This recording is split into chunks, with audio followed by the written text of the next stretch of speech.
Coming in at number 5, we have South Manitou Island in Leland. South Manitou Island is part of an island chain in Lake Michigan that extends north to the Straits of Mackinac. The only public access is by ferry from Leland, Michigan. The island consists of a ridge of tilted layers of limestone buried under a blanket of glacial debris. 16 miles offshore from the Leelanau Peninsula, featuring 300-foot sand dunes, deserted shoreline and empty campground, it's about as terrestrially creepy as you can get in Michigan.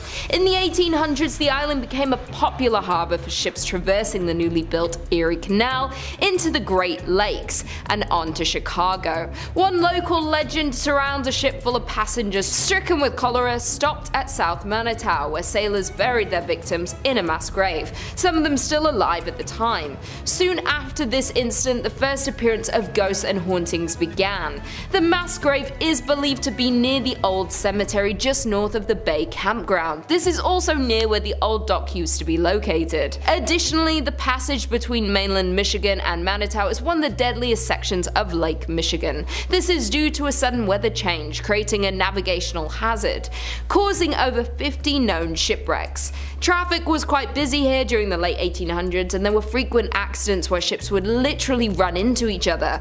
Off the coast of the island lies the shipwreck of the SS Francisco Morazan, where rumors say a young island boy died after trying to explore on his own. There are also 2 cemeteries on the island and an ancient cedar forest where voices are said to be heard. The haunting of this island is so bad it has driven park rangers to go mad and demand to be taken off the island. One ranger even confessed to hearing voices, footsteps and slamming of doors inside buildings that were otherwise unoccupied. Coming in at number 4, we have Masonic Temple. With over 16 floors and 1,000 rooms, this Gothic temple is one of the most striking buildings in Detroit. Furthermore, this is the largest Masonic temple in the world. According to rumors, there are hidden passageways, rooms and staircases, so be careful as you might get lost quite quickly within the walls of this temple. The most famous urban myth associated with the temple is that of the architect George D. Mason. Legend has it that Mason went bankrupt funding the construction of the temple. He was going through financial difficulties and was very close to foreclosure. Due to this stress, George D. jumped to his death from the roof. This story will back up the fact that many reports of a ghost climbing the steps to the roof of the building as if stuck in a loop of his darkest moment. Even scarier, additionally, guards frequently find the door to the roof unlocked, even when it was just checked moments earlier. Additionally, the temple has various cold spots and doors are reported to close suddenly. One of the roof doors is said to swing open just moments after it is locked by a watchman. Many people report the feeling of being watched while inside of the building. Coming in at number 3, we have Doherty Hotel. The Doherty family has owned and operated the hotel since it opened in the 1920s. The Doherty men were and remain the business managers. However, as the current owner Jim Doherty tells it, it was the Doherty women who were the heart and soul of the business. The hotel has a colorful history. During Prohibition, it was a speakeasy, a place for backroom gambling and adult entertainment. It was also a meeting place for the Mafia and Purple Gang. Here, they worked out their differences. In 1938, the hotel was the site of one of Michigan's most notorious murders. Isaiah Lebo, former Purple Gang attorney turned Purple Gang businessman, was murdered in the bar. He was shot by his cousin and business partner Jack Livingston and sadly passed away. Ever since, there have been numerous hauntings. Some believe it's Lebo who haunts the ground or grandmother Helen Doherty who passed away at the hotel. But there is one thing for sure, and it's the many ghost stories that are now associated with the hotel. Guests, visitors, investigators, employees, and the owners have all had some kind of paranormal experience at the hotel, which includes perfume scent wafting through occasionally, loud knocking, bedroom doors open and close by themselves, and dark apparitions and shadowy figures have been spotted anywhere from the lobby to the top floor. Also, the spirits of other murder victims roam the halls, lobbies, and rooms. While some can be seen, others prefer to just make noise. Coming in at number 2, we have Michigan's first state prison. Established in 1838, Michigan's first state prison remained in operation through 1934. The prison served as the nucleus for the city as it spanned some 20 acres. Over the years, it relocated and at one point became the largest walled prison in the world with around 6,000 inmates. In 1952, in response to poor medical care, brutality from the guards, and bad food, 2 maximum security prisoners took hold of a guard and used his keys to release other inmates. A days-long riot ensued, resulting in 9 guards being held hostage. Additionally, the riot resulted in the deaths of several inmates and guards before it was extinguished by the National Guard. guard. The inmates fought for and won a list of 11 demands for reform. Today, the old prison has become the Armory Arts Village, a residence and studio for local artisans. Apartments are very contemporary and halls are covered with artwork. In spite of its modern renovations and freshly painted walls, though, rumors persist of its haunting. Visitors, workers, and artists of the space claim some prisoners and guards still haunt their former home. Residual sounds of riots are also frequently reported due to the prison's history of such occurrences. Judy Krasnow, an employee at the renovated Arts Village, hosts daytime historic tours of the prison, so a visitor can see the hauntings for themselves. She is also a resident of the prison and lives on site. She has confessed she believes her apartment, which was once a series of prison cells, has ghosts. Furthermore, Judy is not the only resident who believes that. Even though the upper floors have undergone renovations, the underground section that holds solitary confinement remains structurally intact. Although cells have been removed, there is intensity in this area that cannot be denied. And finally, in at number 1, we have the Whitney Restaurant. Located on Woodward Avenue, Restaurant Whitney was the former mansion home of David Whitney. David was one of the Midwest's wealthiest lumber barons at the turn of the century, and he built this magnificent 21,000 square foot home in 1894. The mansion was restored in the mid-1980s, and since then reports of unexplained paranormal activities have been reported, such as shadow figures have been seen on the second floor, disembodied voices have been heard, and other strange phenomena have occurred. It is known that the mansion is haunted by Whitney and his first wife Flora. Flora always wanted to live in a mansion but died before the home was finished, leaving Whitney to raise their 4 children. A year after Flora's death, Whitney married her sister Sarah, leaving Flora's ghost to forever live in distress. The paranormal activity within the restaurant is not for the faint-hearted, as there have been reports of the elevator traveling between floors on its own with no one inside to operate it. Furthermore, ghosts have been witnessed on the upper floors, with one staff member seeing an older man looking out the window. The staff member approached the man asking him to leave, and right before the staff's eyes, the man vanishes into the floor. Other reports include noises that sound like silverware and kitchenware being handled and or stacked in table settings keep getting moved around by some unseen presence.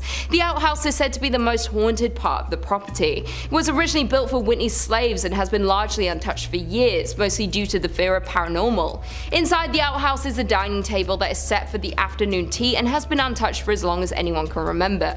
Today is still perfectly set but covered in a thick layer of dust, adding to the ghostly atmosphere. The outhouse has no electricity, so sits in the darkness at night. A tour guide who once worked at the Whitney insisted that the building was haunted for his experiences working there. The worker claims a group of dolls vanished from a room inside the building. Also, the worker has reported hearing his name being called from an empty area of the building. The Whitney Mansion is an elegant and beautiful property but has high body counts, a haunting history, and plenty of supernatural sightings still happening today. Kicking off the list at number 5, the Landmark Inn. Located in the Upper Peninsula of Michigan, right around Lake Superior, you'll find the Landmark Inn. Yeah, nice and cute and cozy. Come on in, take your coat off, stay a while. This fancy hotel was originally built in 1930 as a luxury accommodation for wealthy business owners from all around the United States. Sounds like a good time. Let's gather, let's talk shop around candles. These business owners would visit the Landmark to check on their business interests, all that good stuff. Though for its 100 years being open to guests, the hotel has had multiple reports of, you guessed it, ghosts and paranormal activity. It's so common at the Landmark Inn that the ghost hunters and paranormal investigators, they make trips out to the hotel quite often just to check in and be like, hey, how's it going? And they put on their gadgets and they just check in on them. They can rely on them. The hotel's 6th floor is home to one of the saddest stories the hotel has ever seen. This story takes place in the 1930s when the hotel was a new, lively social and cultural center in town. The story revolves around a ship worker who fell in love with a local librarian and conducted their love affair in the Lilac Room. Yeah, of all places, of course, let's go meet the Lilac Room. Sounds beautiful. And that was where the man was staying. Perfect place to meet. The couple was said to have a planned wedding upon his return from the last voyage on the sometimes treacherous Lake Superior. Unfortunately, their love affair ended in tragedy when his ship met with a storm and sank to the bottom of a lake. He never returned to the shore, and the librarian mourned the man in said Lilac Room, eventually dying herself of a broken heart. The heartbreaking story comes with many reports of the Lilac Room now being haunted. Yeah, rightfully so, as a large number of guests has reported hearing cries and whispers from a female. The female is also seen by many guests and workers on the 6th floor near the Lilac Room, crying and mourning for her loved one. A less romantic story that is associated with the hotel goes back to when it was even finished being built. During construction, a man ended the life of his girlfriend due to anger and jealousy, and this took place right after she told him about her past boyfriends and their relationship history, just normal stuff that he flipped out on, just a monster. And since the hotel was still being built, to conceal the evidence, the man buried her in the unfinished basement. Just horrible stuff. You knew I was going there and you're like, oh, please don't. To this day, decades later, visitors and employees report hearing cries from that basement, and some report hearing whispers from a female voice asking for them to find her body. I just got goosebumps. That's real goosebumps. No matter how much time goes by, these two women, heartbroken for different reasons, still haunt said hotel today. Number 4, Michigan Bell Telephone Building. The Bell Telephone Building can be found in downtown Grand Rapids. It's known from the legend that the building is haunted by 2 ghosts. It's always 2, eh? Always gotta have pairs.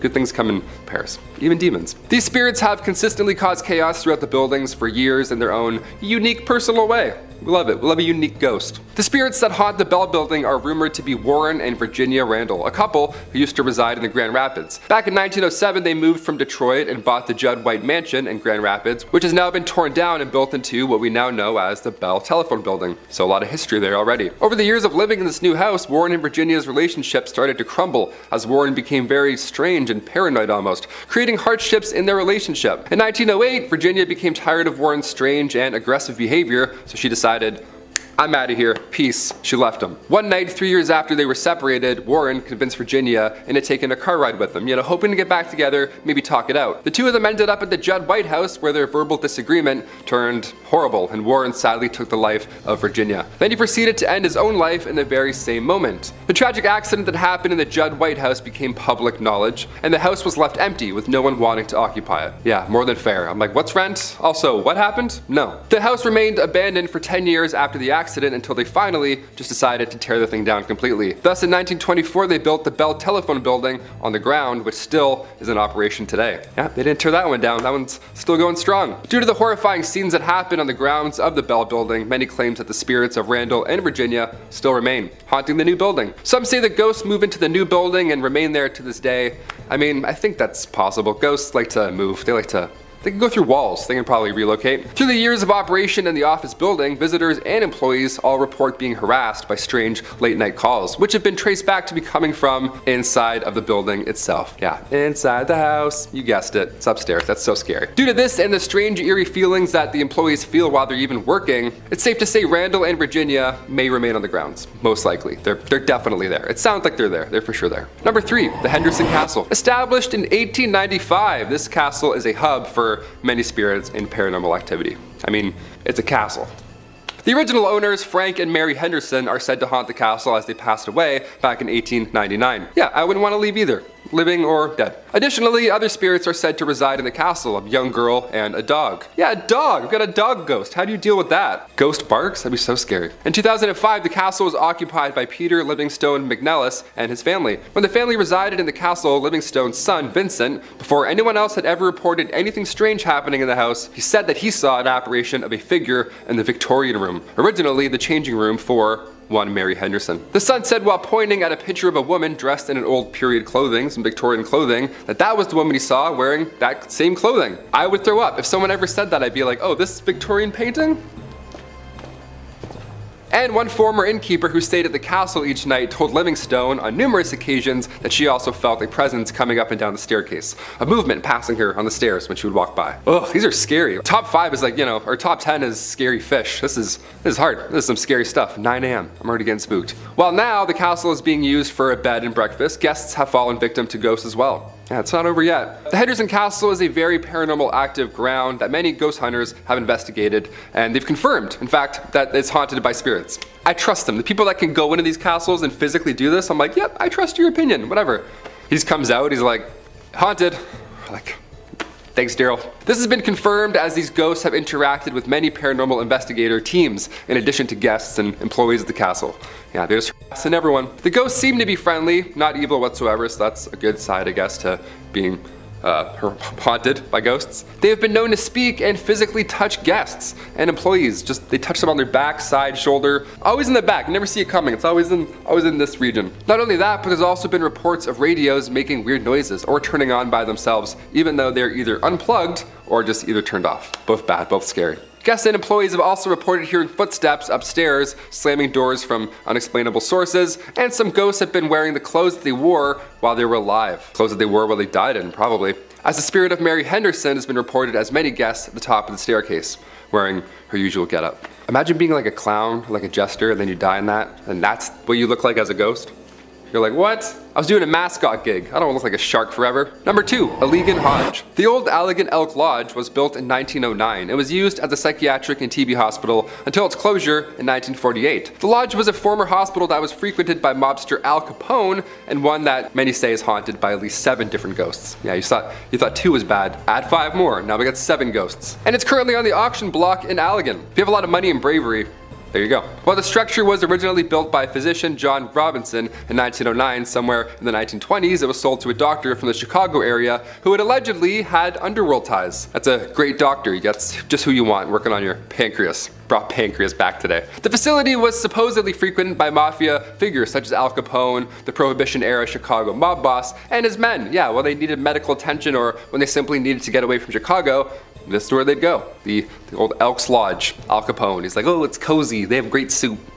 Years later, it was used as an Eagles Lodge and an Elks Lodge. And in 2010, it was acquired by an Allegan woman who began renovating the property, but now she wants to sell it. Yeah, can't imagine why. Because one of the former doctors who owns the lodge had underworld ties, maybe? Something like that? I don't know. It led to a lot of people believing that there's a lot of undercover stuff about this lodge. It's still happening to this day. I don't know why I'm doing this like it's like over there, but I'm like, there's something going on in that lodge, especially as it's known to hold 7 different paranormal entities, like I mentioned previously. For many years, employees and visitors have told stories of spirits who relentlessly roam the building. Some of the paranormal activity that has been experienced here includes cabinets opening up by themselves in the kitchen, sounds of children laughing, it's always calming in the morning, photographic anomalies captured throughout the building, and like you name it, shadowy figures in the basement, all bad. Notably where the morgue was located, the basement, good stuff, a lot of stuff happening in there. They'd be knocking on the front door, indiscernible conversations, and ringing of the doorbell when no one was present. Yeah, good stuff. Again, I have goosebumps, they're back. Guests also heard footsteps and the sound of hospital activity long after being used as one. They'd also see full-bodied apparitions of children.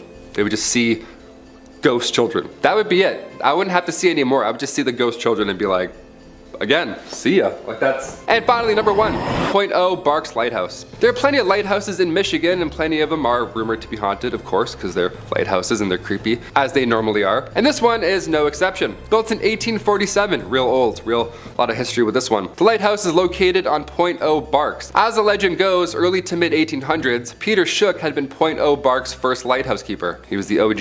In 1849, Peter drowned while he and a couple of friends were sailing to Port Huron to pick up supplies for the lighthouse. He left behind 8 kids and his wife Catherine, and she took over at that point for Peter's duties, thus becoming Michigan's first female lighthouse keeper. Since then, people have claimed to see the spirit of Catherine walking along the edge of a cliff dressed in mourning clothes, as she is still heartbroken by the loss of her lover, of course. As we talked about earlier, ghosts like to wear the things that they were, that they passed away in. Again, would hate to be a clown outfit, that would suck. She had also been spotted in the window of the 2nd floor wearing an apron, along with an apparition being seen, footsteps ascending and descending the tower stairs, and giggling has also been heard. Yeah, you hear giggling and there's cold spots, therefore haunted, for sure haunted. And the smell of burnt tobacco has also been wafting through the air many a times. Lighthouses are pretty stressful, more than fair. When paranormal investigators, specifically the Southeast Michigan Paranormal Society team, when they had a 2-day intensive investigation after their search, they concluded that they believe that there is every reason for the lighthouse to be haunted. The investigators did some electric voice phenomenon work in the living room, and then they heard loud thuds from overheard. Like, where did they get this gear from, Like, I want this gear. I have some questions of myself going on in the apartment. I want to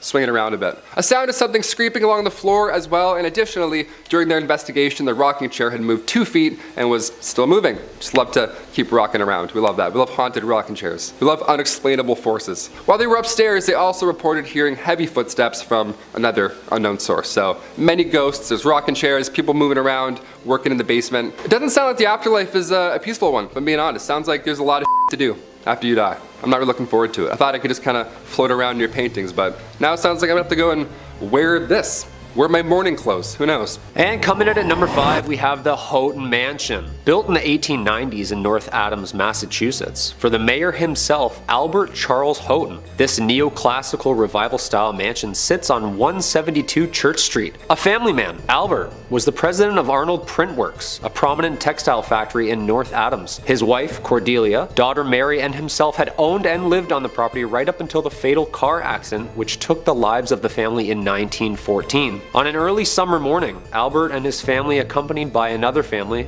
Dr. and Mrs. Dutton and their daughter, and of course the family chauffeur himself, Mr. Witters, had decided to head out into the countryside for a leisurely drive, a drive that ultimately took their lives. Unfortunately, for everyone on that August 1st morning, after a steep turn, the car lost control and proceeded to screech off the road, resulting in a rolling fatal wreck. All the women in this tragedy losing their lives, with the men barely surviving from the multitude of injuries. On August 11th, just 10 days after the accident, without his wife and daughter, Albert mysteriously died in the home from what doctors think was a broken heart. It is said that 3 ghosts haunt the Houghton Mansion, including Albert himself, Albert's daughter Mary, and the driver, Mr. Witters. The mansion remained with the Houghton family until 1926, when Albert's daughter Florence and her husband sold the building to the Freemasons. This is when the spookiness really started happening. Through its multitude of use throughout the years, additions to this historic site were added on by the Masons, using it for ritual and spiritual purposes, making this story even weirder. Over the years, there have been countless paranormal witnesses claiming that the ghosts roaming the halls of the basement, Mr. Witters himself, guilt-ridden with the responsibility of the crash, and Mr. Witters took his own life shortly after returning home with injuries, and residents that have stayed at the site have claimed that the manly figure aimlessly rummaging through the basement is the driver himself. Among these claims have another spirit lurking in Mary's bedroom. It is said that overnighters have witnessed multiple bright lights and auras flying around the bedroom in the middle of the night. I wouldn't even step foot into this house, let alone set up camp and spend the night.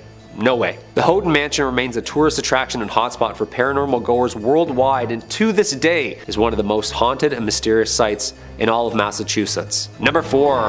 The Hoosac Tunnel. The Hoosac Tunnel, from the Algonquin word place of stones and the Mohawk word forbidden, is a 4.75-mile active railroad tunnel in western Massachusetts that passes through the Hoosac Range, an extension of Vermont's Green Mountains, and runs from Deerfield River in the town of Florida to the city of North Adams. The construction began in 1815 and ending in 1875 with a budget of $2 million, at the time the largest tunnel ever constructed, and it was later the result of taking lives of over 200 men during its construction entirety, earning it the nickname from locals, the Bloody Pit. This haunted, barren 5-mile, completely enclosed stretch was subject to multiple accidents and deaths over the years, giving the tunnel its haunting history and reputation of being cursed itself. With the word forbidden, did the Mohawks know something that the workers didn't? Essentially, this cold, underground, pitch-black hole became one of America's strangest grave sites, resulting in everything from mysterious gas leaks, dynamite explosions, roofs collapsing, and even mechanic failures resulting in a mass flood. For the past decades, there have been numerous paranormal activity witnesses who have documented strange events, from police officers to the freight conductors themselves. Some of the reports over the last 100 years included numerous farmers and wagons ending up in different areas of the railroad, missing hours of time. The farmers had claimed that when spending time around the railroad and its tracks, that memory and confusion would always set in. Some residents have claimed that they have even been chased out of the tunnel by an unexpected freight train chugging along aggressively through the tunnel like a bat out of hell, and then vanishing. Numerous ghostly figures resembling workers roam the dark tunnel, and if that isn't scary enough, some people, including hearing the echoes and screams of even the workers who were buried alive under the rock, still holding their tools, or even seeing ghostly figures in pumping chambers where numerous men tirelessly making rafts not to drown. The Hoosac Tunnel remains one of the most visited and haunted places, marking it just one of the sites you'll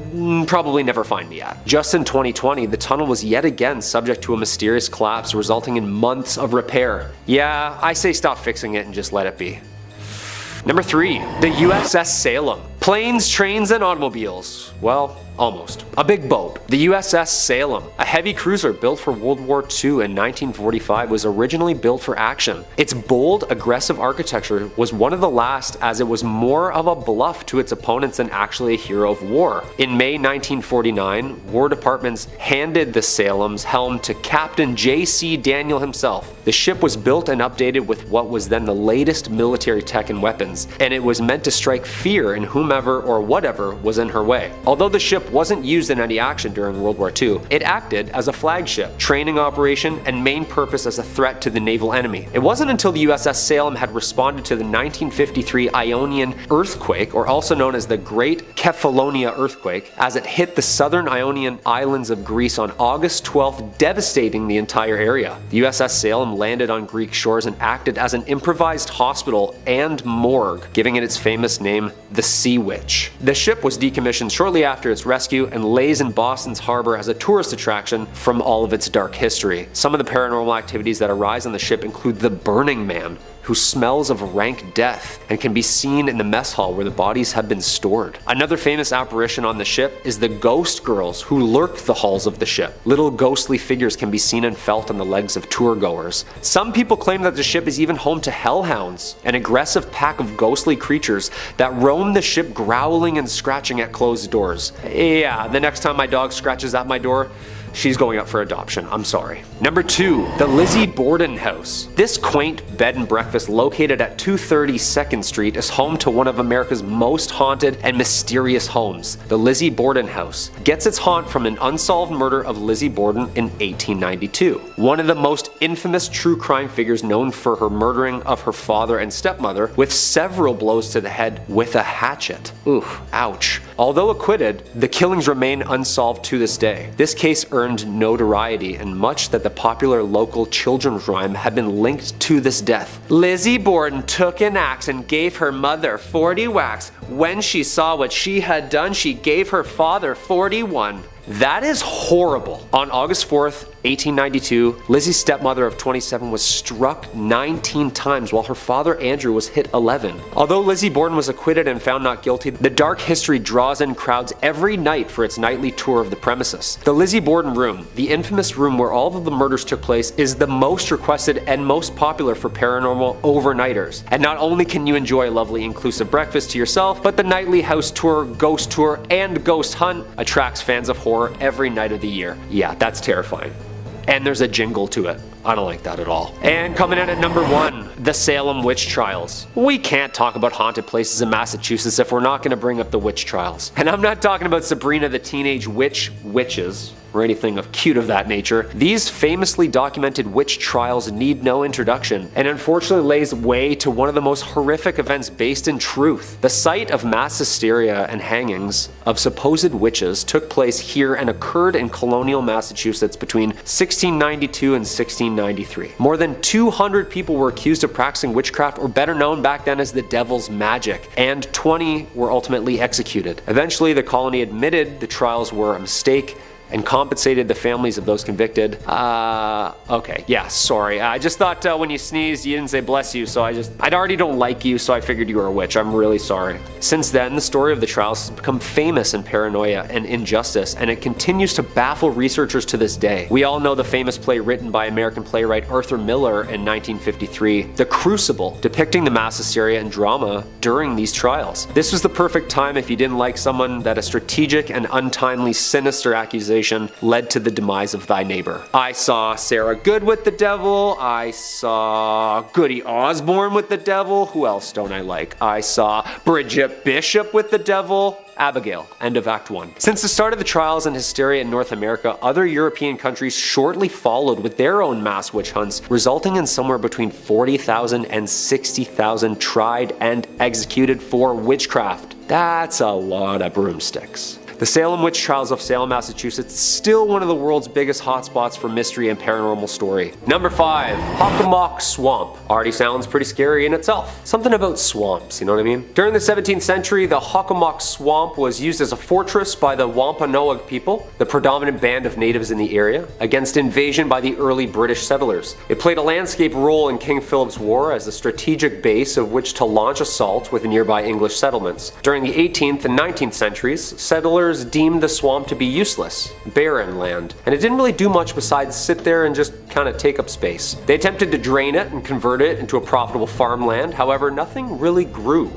The natives of the region placed a much higher value on the swamp, however, for centuries. The first people had relied on hunting food there, riddled with fauna, and the swamp had gained an important legend and folklore among them as being a place where many things meet. They named it Hockomock, the Algonquin term meaning place where spirits dwell, and that's exactly what people say they do. dwell there. What makes this swamp so haunted is the different purposes it was used for. A cesspool for bones of the fallen. Some places are just more susceptible to violence and death over the years, and that reputation of spirits lingering is what's so heavy and cold about this location. Much of the swamp served a dual purpose as a sacred burial ground as well. The Hockomock is occasionally referred to as the home of the Hobomok. The Wampanoag people worshipped and feared Hobomok, the chief deity of death and disease. Hobomok, composed of human souls of the dead, was known to congregate in areas like the Hockomock Swamp. Thus the term and lore stuck. Yep, just a giant mud monster swallowing souls. Charming. There are many stories and legends that have become associated with this swamp and are even connected to the number 1 on my list. It remains a place of mystery and fear and apparently good frog catching. Number 4.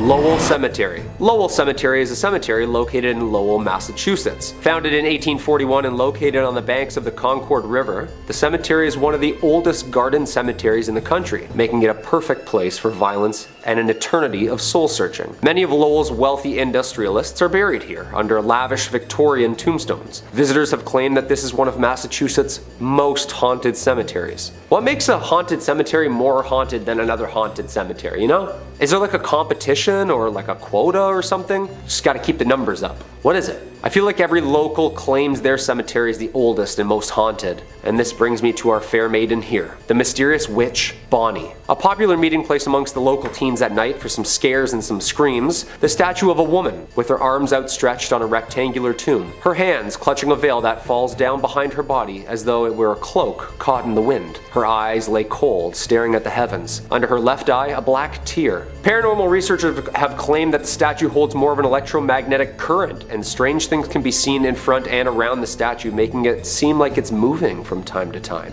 Creepy.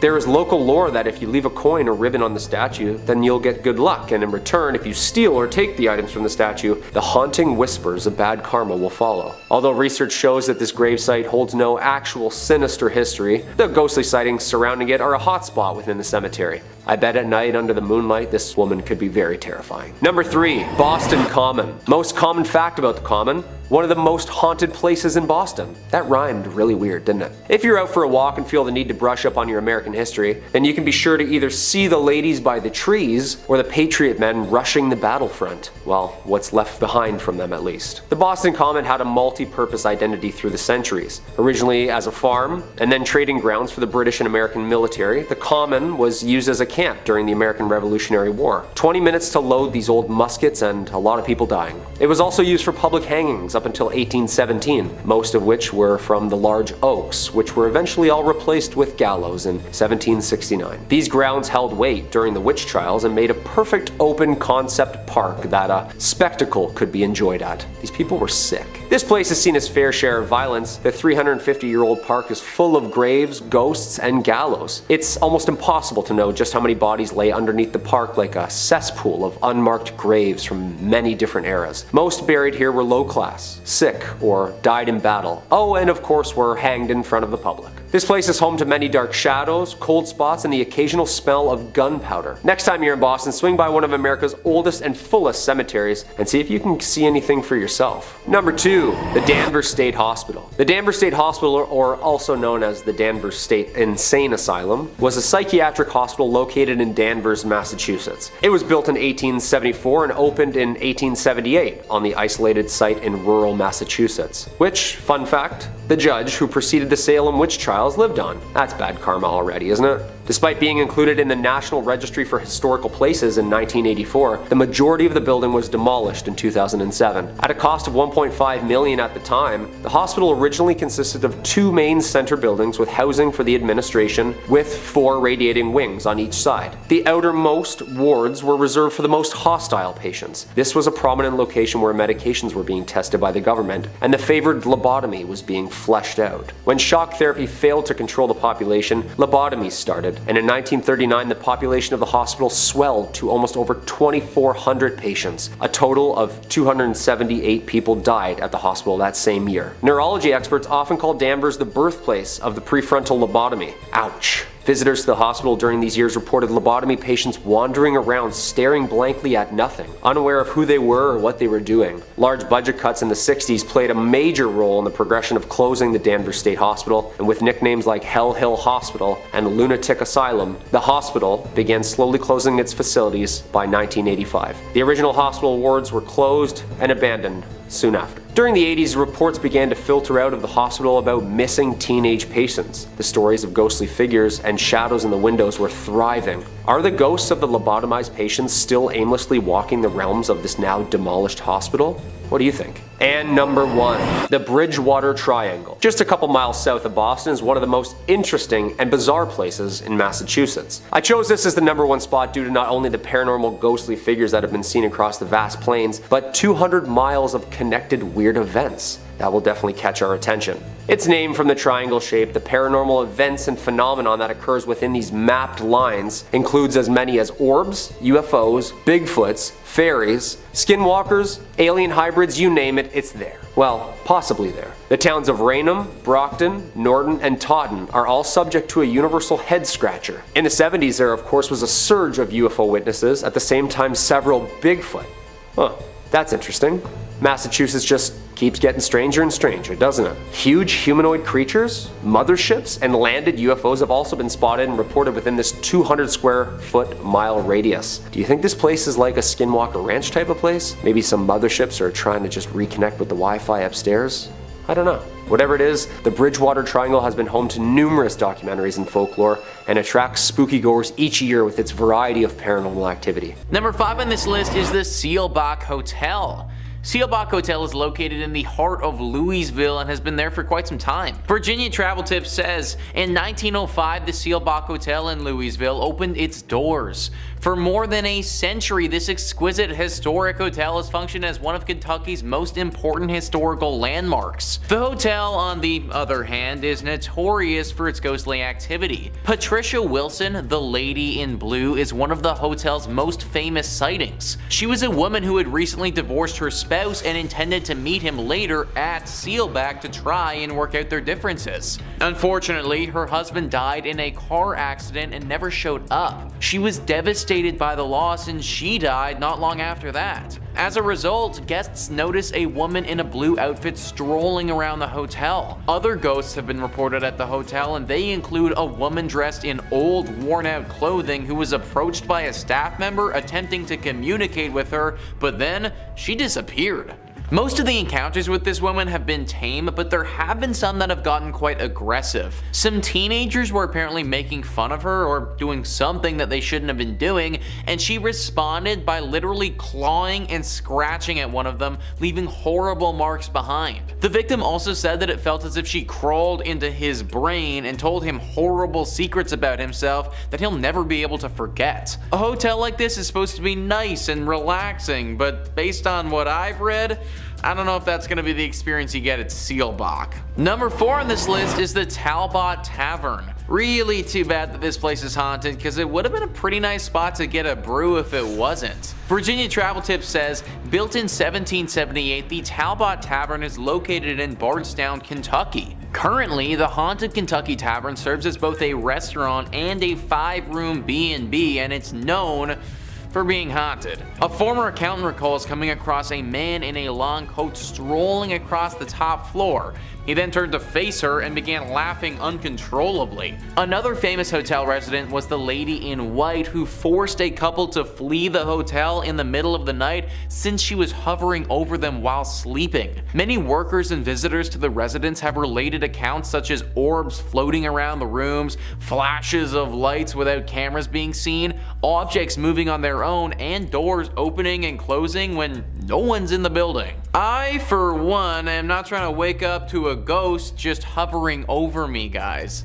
Honestly, it might give me a heart attack and, well, I'd never wake up again. This place is weird because no one really knows why it's as haunted as it is, but there's no doubt that it's teeming with paranormal energy. Pick a different place to go get a drink if you're in Kentucky. Number 3 on this list is the Kentucky State Penitentiary. We always got to include the creepy jail in one of these lists, guys, and this is Kentucky's. Virginia Travel Tips says, the Kentucky State Penitentiary is situated near the Tennessee border on a sharp bend in the Cumberland River. In the 1800s, a maximum security jail was built there. It is a gorgeous place from afar, but up close, it is a death and ghost machine, according to a local author and paranormal investigator. Thousands of men have been executed in the prison's electric chair, known as Old Sparky. During his death row cell inspections in the late 1980s, a guard had a terrible incident where no one stayed.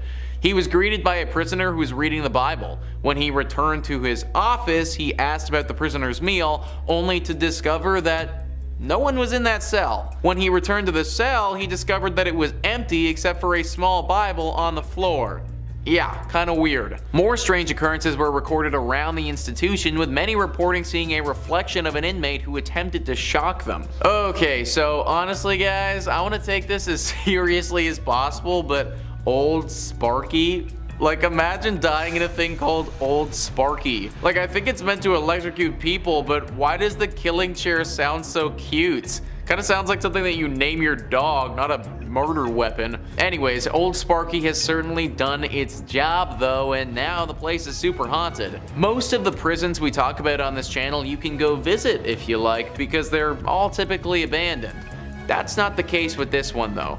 The Kentucky State Penitentiary is still fully operational and has tons of prisoners in it. Not only do these people have to chill in jail, but it just so happens that their jail is also haunted. Number 2 on this list is Mammoth Cave. So we actually spoke about Mammoth Cave on this channel before in our series about top 5 terrifying caves where evil awaits, so if that interests you, then go check it out. It made that list because it was super haunted, and naturally it has to make this one as well. It is, as you'd expect, located in Kentucky. It is the biggest cave in the state by far, which is why it's named Mammoth Cave. Most of the cave has been unexplored, which is kind of nuts considering we've already seen about 400 miles of it up until this point. This has been an area of interest to people for thousands of years.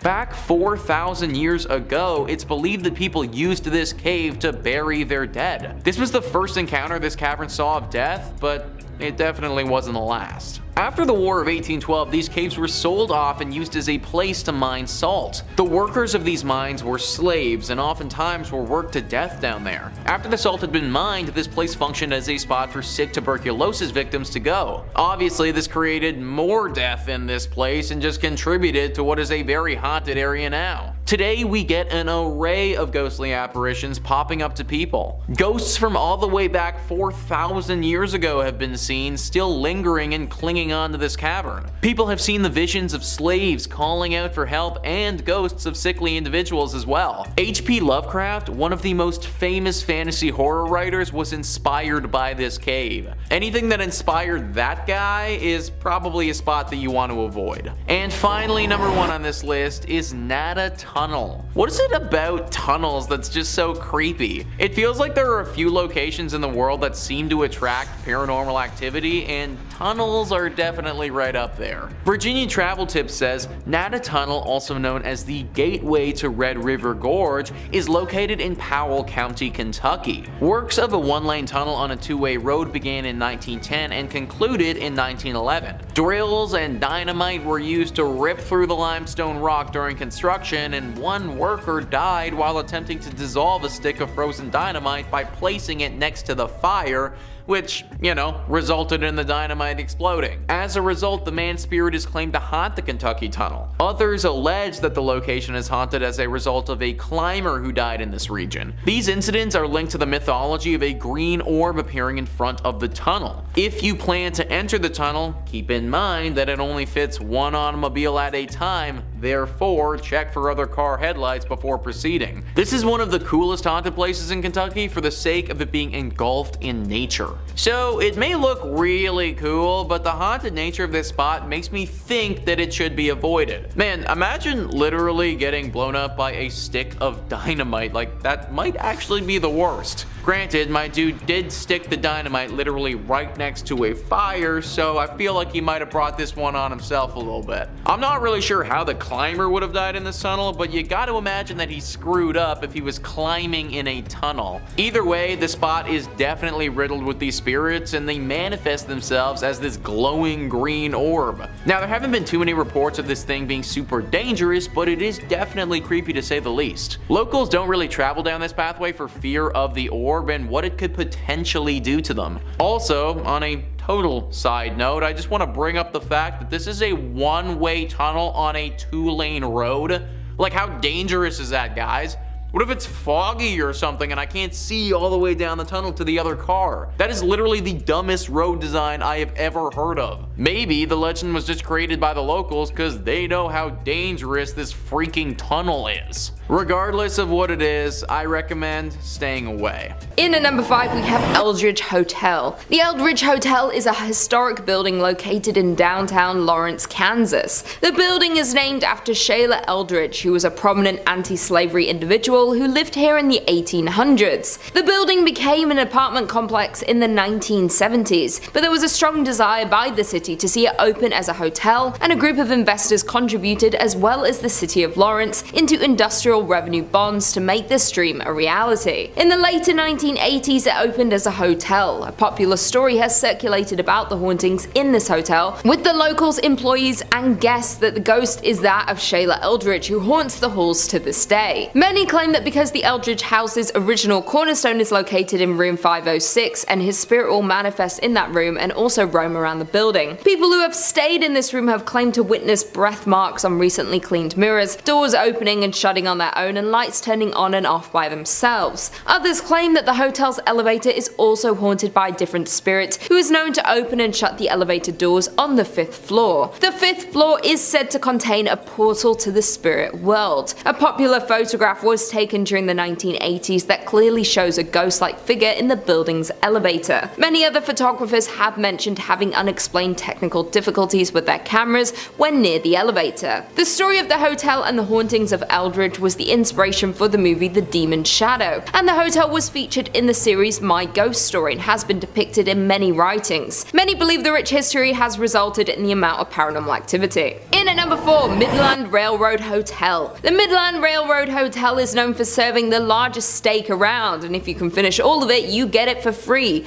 But it has a sinister, haunting history. It was first a popular train stop in the 1890s, then known for being the location for the movie Paper Moon, where many scenes were filmed at this hotel in 1973. Since then, it's gone through fires, the Great Depression, and plenty of renovations. It is now owned by the Wilson Foundation, has been back in business since 2003, and is listed on the National Register of Historic Places. Not only is this hotel known for these interesting things, it's most known now for the paranormal activity that lurks around the hotel. The most famous ghost is that of an orphan girl that haunts the 3rd floor, who knocks on doors, runs through the hallways, and even jumps on your bed, leaving little footprints. A ghost hunting team has experienced this spirit and have recorded sounds of the little girl. Another 3rd floor room is where a sheriff was said to have been lynched, and sometimes the door is unable to be unlocked even by the master key. Ghostly figures have been seen at the top of the stairs, and things in the kitchen have flown distances suddenly without being touched by anyone. There are also many ghostly figures that are seen on the staircases, and have left many to believe that the fire that took many lives back in 1902 are the results of some of these paranormal presences. The owner of the Midland Railroad Hotel, Melinda Merrill, says that there's not one employee who hasn't seen or felt something, and you can definitely feel a presence when you enter the hotel. In at number 3 we have Hotel Josephine. The Hotel Josephine is considered by many to be the most haunted hotel in Kansas. It was built in 1890, located in the city of Houghton,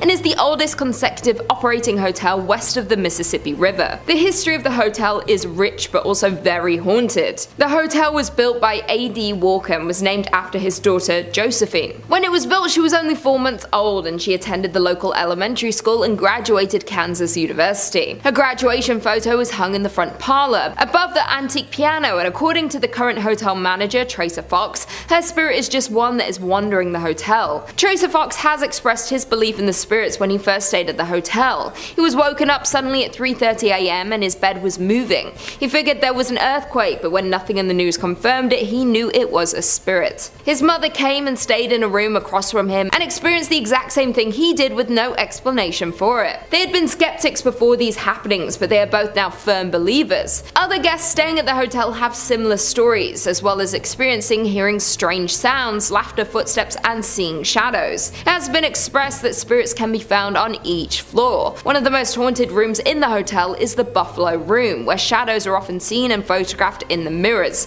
around the room, as well as the Carrie Nation Room. According to historical documents, a woman hanged herself in the bathroom of that room, and many guests staying there have come out of the room clutching their necks and having a hard time breathing. The hotel has brought several famous guests over the years, including former US President Grover Cleveland, who stayed there in between his 2 terms as president, along with Carrie Nation, Robert Louis Stevenson, Charles Curtis, Kirstie Alley, John Sullivan, Sam Rayburn, and Harry Langdon. Due to the amount of paranormal activity and active spirits in this hotel, the hotel hosts several paranormal and haunted events throughout the year, and many ghost hunters come to Houghton to check out the more than century-old hotel. It's also been featured in many television shows, including Ghost Tours of Kansas and Haunted Rooms America. Coming in at number 2, we have McInteer Villa. The McInteer Villa is one of the unusual and historic houses built in the city of Atchison. It was built in 1889 for John McInteer, a wealthy manufacturer of harnesses and saddles. He did a great deal of business with wagon trains, plying the overland trails. John McInteer's first wife, Alice, died in 1892. He married his second wife, Anna Conlon, a widow with 3 sons, and after John's death in 1902, Anna continued living in the home until her death in 1916. During her ownership, the house was home to many of her relatives, with lots of children as well. Around 1925, Anna's brother, Judge Charles J. Conlon, a prominent Atchison lawyer, and his family made the villa their home. In 1952, the McInteer Villa was purchased by Miss Isabel Altus,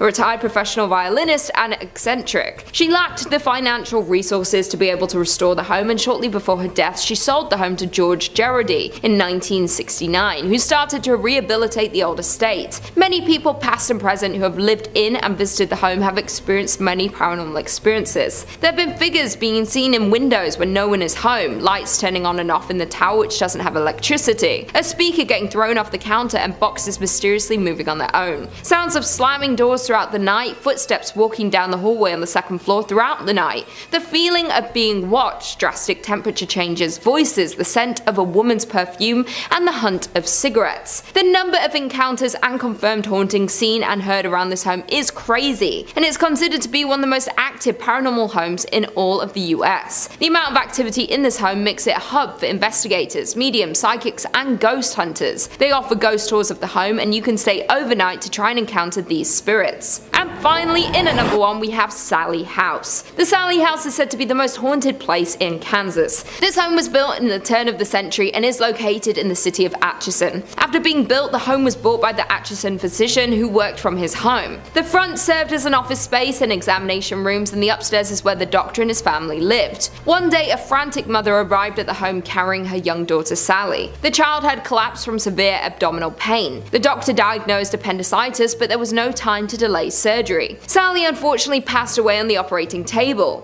For years after, many believe Sallie stayed to haunt the home, and the haunting grew infamous in 1993 when the house was rented to a young couple. It started when the couple's dog would growl at nothing and make even louder growls when near the upstairs nursery. Things began to take a violent turn when fires broke out in the house and a series of sinister attacks on the husband began. The former operating area would feel extremely cold, and objects would visibly move when the young man came close. He could feel scratches on his chest and abdomen, but the ghost never attacked the wife or baby. Not only did the former residents experience the paranormal activity, but locals and other visitors of the home have experienced objects moving on their own, mysterious coldness, physical touches, video and investigative equipment that stopped working, trained guide dogs refusing to enter the nursery, and unexplained scratches or bruising on their bodies during and after their visits. Psychics have visited the home, and many have confirmed the presence of spirits in the home and have even communicated with them, and many have entered as skeptics and left believers. Due to the number of experiences in the home, it's gained a lot of media coverage from television channels including A&E, the Travel Channel, the Discovery Channel, and the Sci-Fi Channel. The home is not currently occupied but holds many guided ghost tours for both daytime and even overnight visits for the ghost lovers and paranormal investigators.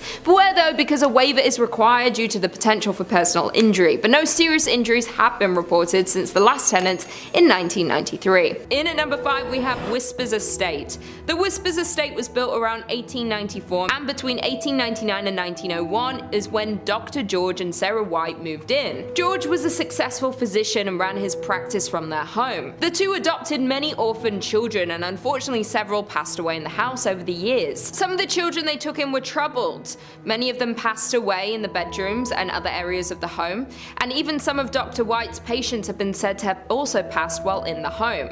Dr. White practiced in the home for over 25 years, so it's probable but unknown how many over the years had passed in the home. In the early 2000s, the home underwent renovations and a lot of bizarre activity began. Many claim that lights would flicker on and off, footsteps would be heard stomping around on the second floor, and as time went on, the activity escalated.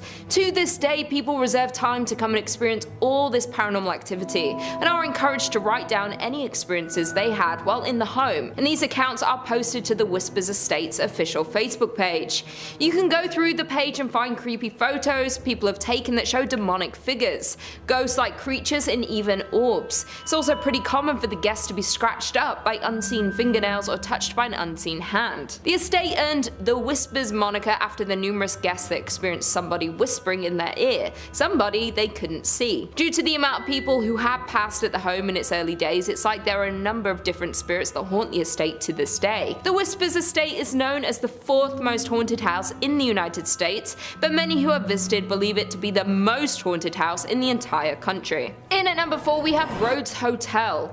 The Rhodes Hotel was established in 1893 and was named after the first owners, Clara and Newton Rhodes. The youngest child in the Rhodes family, Everett, passed in one of the second-story bedrooms after contracting tuberculosis at 18 years old. Soon after their daughter's death, Newton unfortunately died, and it's believed he had died inside of the house. After Newton's passing, Clara turned the house into a dual brothel and speakeasy. It's said that one of the ladies of the night, Sarah, still haunts her bedroom tucked behind the stairs on the second floor. After Clara's death, the family home was opened as a hotel in the late 1800s and was meant to house those flocking to East Central Indiana during the natural gas boom. It's even believed that John Dillinger and Al Capone stopped at the hotel for a stay after hitching a ride on a train to Indiana. Not only did the family pass in their home, but a preacher by the name of Lester Poor supposedly hanged himself in the attic during the time when the home was converted to a hotel. But many believe his death could have been a murder. Due to the hotel's rich history, many locals and visitors have experienced paranormal activity, and everyone in the town knew that many spirits that passed in the building still haunt it to this day. The hotel closed its doors in 1937 and the property remained in the Rhodes family hands but sat empty for more than 30 years. The hotel and its contents were eventually auctioned off and it landed on the National Register of Historic Places,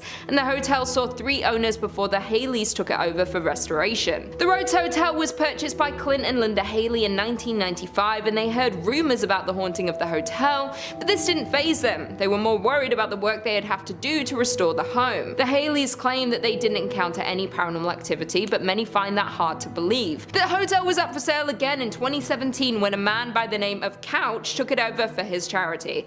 Couch had launched the Lost Limbs Foundation 4 years earlier, which raised funds for prosthetic limbs for children. To this day, Couch's charity has owned and run the hotel. Not only had it been named among Indiana's most haunted places, but the hotel is consistently booked for private and paranormal investigations. The overnight investigation tickets can get up to $200, and this hotel attracts people from across the country. There have been many investigators that believe there is extensive activity in this old hotel, and people have captured a figure-like shadow moving across the living room curtains with the use of night vision cameras. Most commonly, people hear whispers and the second floor creaking when no one is inside. Unlike the Haleys, Couch said he's seen and heard supernatural happenings in the hotel since moving onto the property in 2017. He's heard footsteps on the staircase, the property camera has turned off randomly, and picked up voices before the footage flickers back on.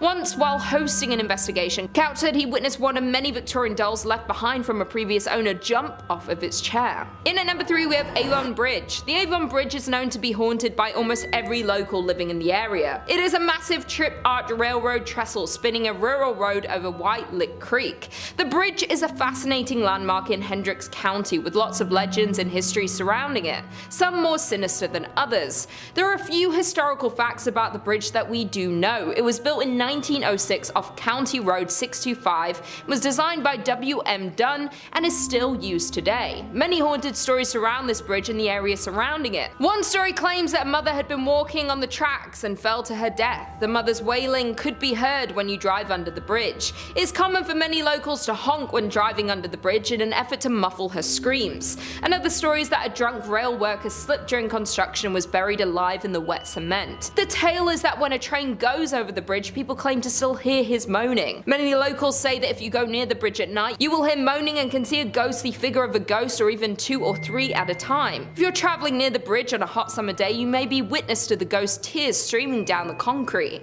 Many people don't even refer to it as the Avon Bridge. It's often called the Haunted Avon Bridge because of the number of accounts of ghost sightings and constant sounds of the moans and screams heard from the ghosts that haunt the bridge. In at number 2 we have James Allison Mansion. The James Allison Mansion was built for James Allison, and it was a dream home, done in a grand design and style that exhibited James's wealth and importance. James was an important figure in the auto and plane industry, greatly helping in the development of cars and airplanes. He founded the Presto Light Company, which produced the first efficient headlight for early automobiles, and was a founding partner in Carl Fisher's Indianapolis Motor Speedway. He also started Allison Engineering Company, which evolved and transformed into an aircraft engine make known today as the Allison division of Rolls-Royce. James purchased the 65-acre estate, and he and his wife Sarah built this glorious mansion, starting construction in 1911 and finishing in 1913. The massive home had an elevator, a billiard room, an indoor pool in the basement, a breakfast room, a library, a grand kitchen, and even pumped-in ice water. 15 years after the Allisons built their forever home, James then fell in love with his secretary, and he divorced his wife Sarah in 1928. Only a month later, James married this former employee, Lucille Musset. However, James contracted a fatal case of pneumonia and died shortly after marrying his second wife at the age of 56. In 1936, the estate went up for sale, and that same year it was bought by Sisters of St. Francis of Oldenburg. The former Allison home became a home for the college's library, administrative offices, classrooms, and sleeping quarters for the sisters. There have been many things seen and heard throughout the years since it became a college. There was a girl who had drowned in the pool in the basement, and James's untimely death in the home. Both people could be haunting this mansion to this day. It's said that people who pass through a sudden accident or a bout of illness, sometimes their spirits hang around, perhaps unaware that they have died or not wanting to accept their deaths, and this is the case for both the little girl and James. The entity of a little girl is often seen throughout the mansion. There are strange cries that are heard from the basement,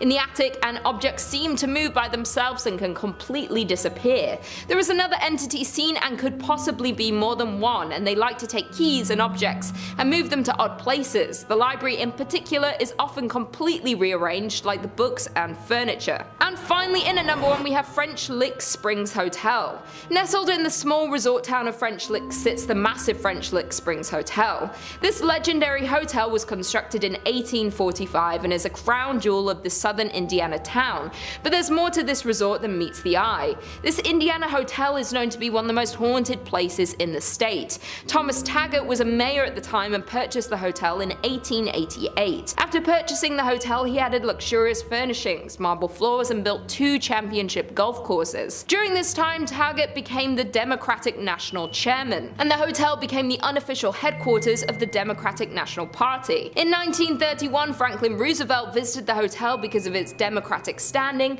and won the presidency a mere year later.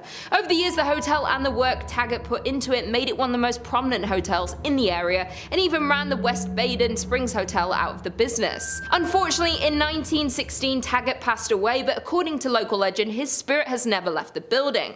Taggart died in 1916, but that hasn't stopped rumors of sightings of this famous hotel owner. Guests and employees frequently encounter strange and paranormal activity throughout the hotel, and they believe it is caused by Taggart himself. Many spot his ghostly figure near the service elevator and can pick up a strong scent of pipe tobacco.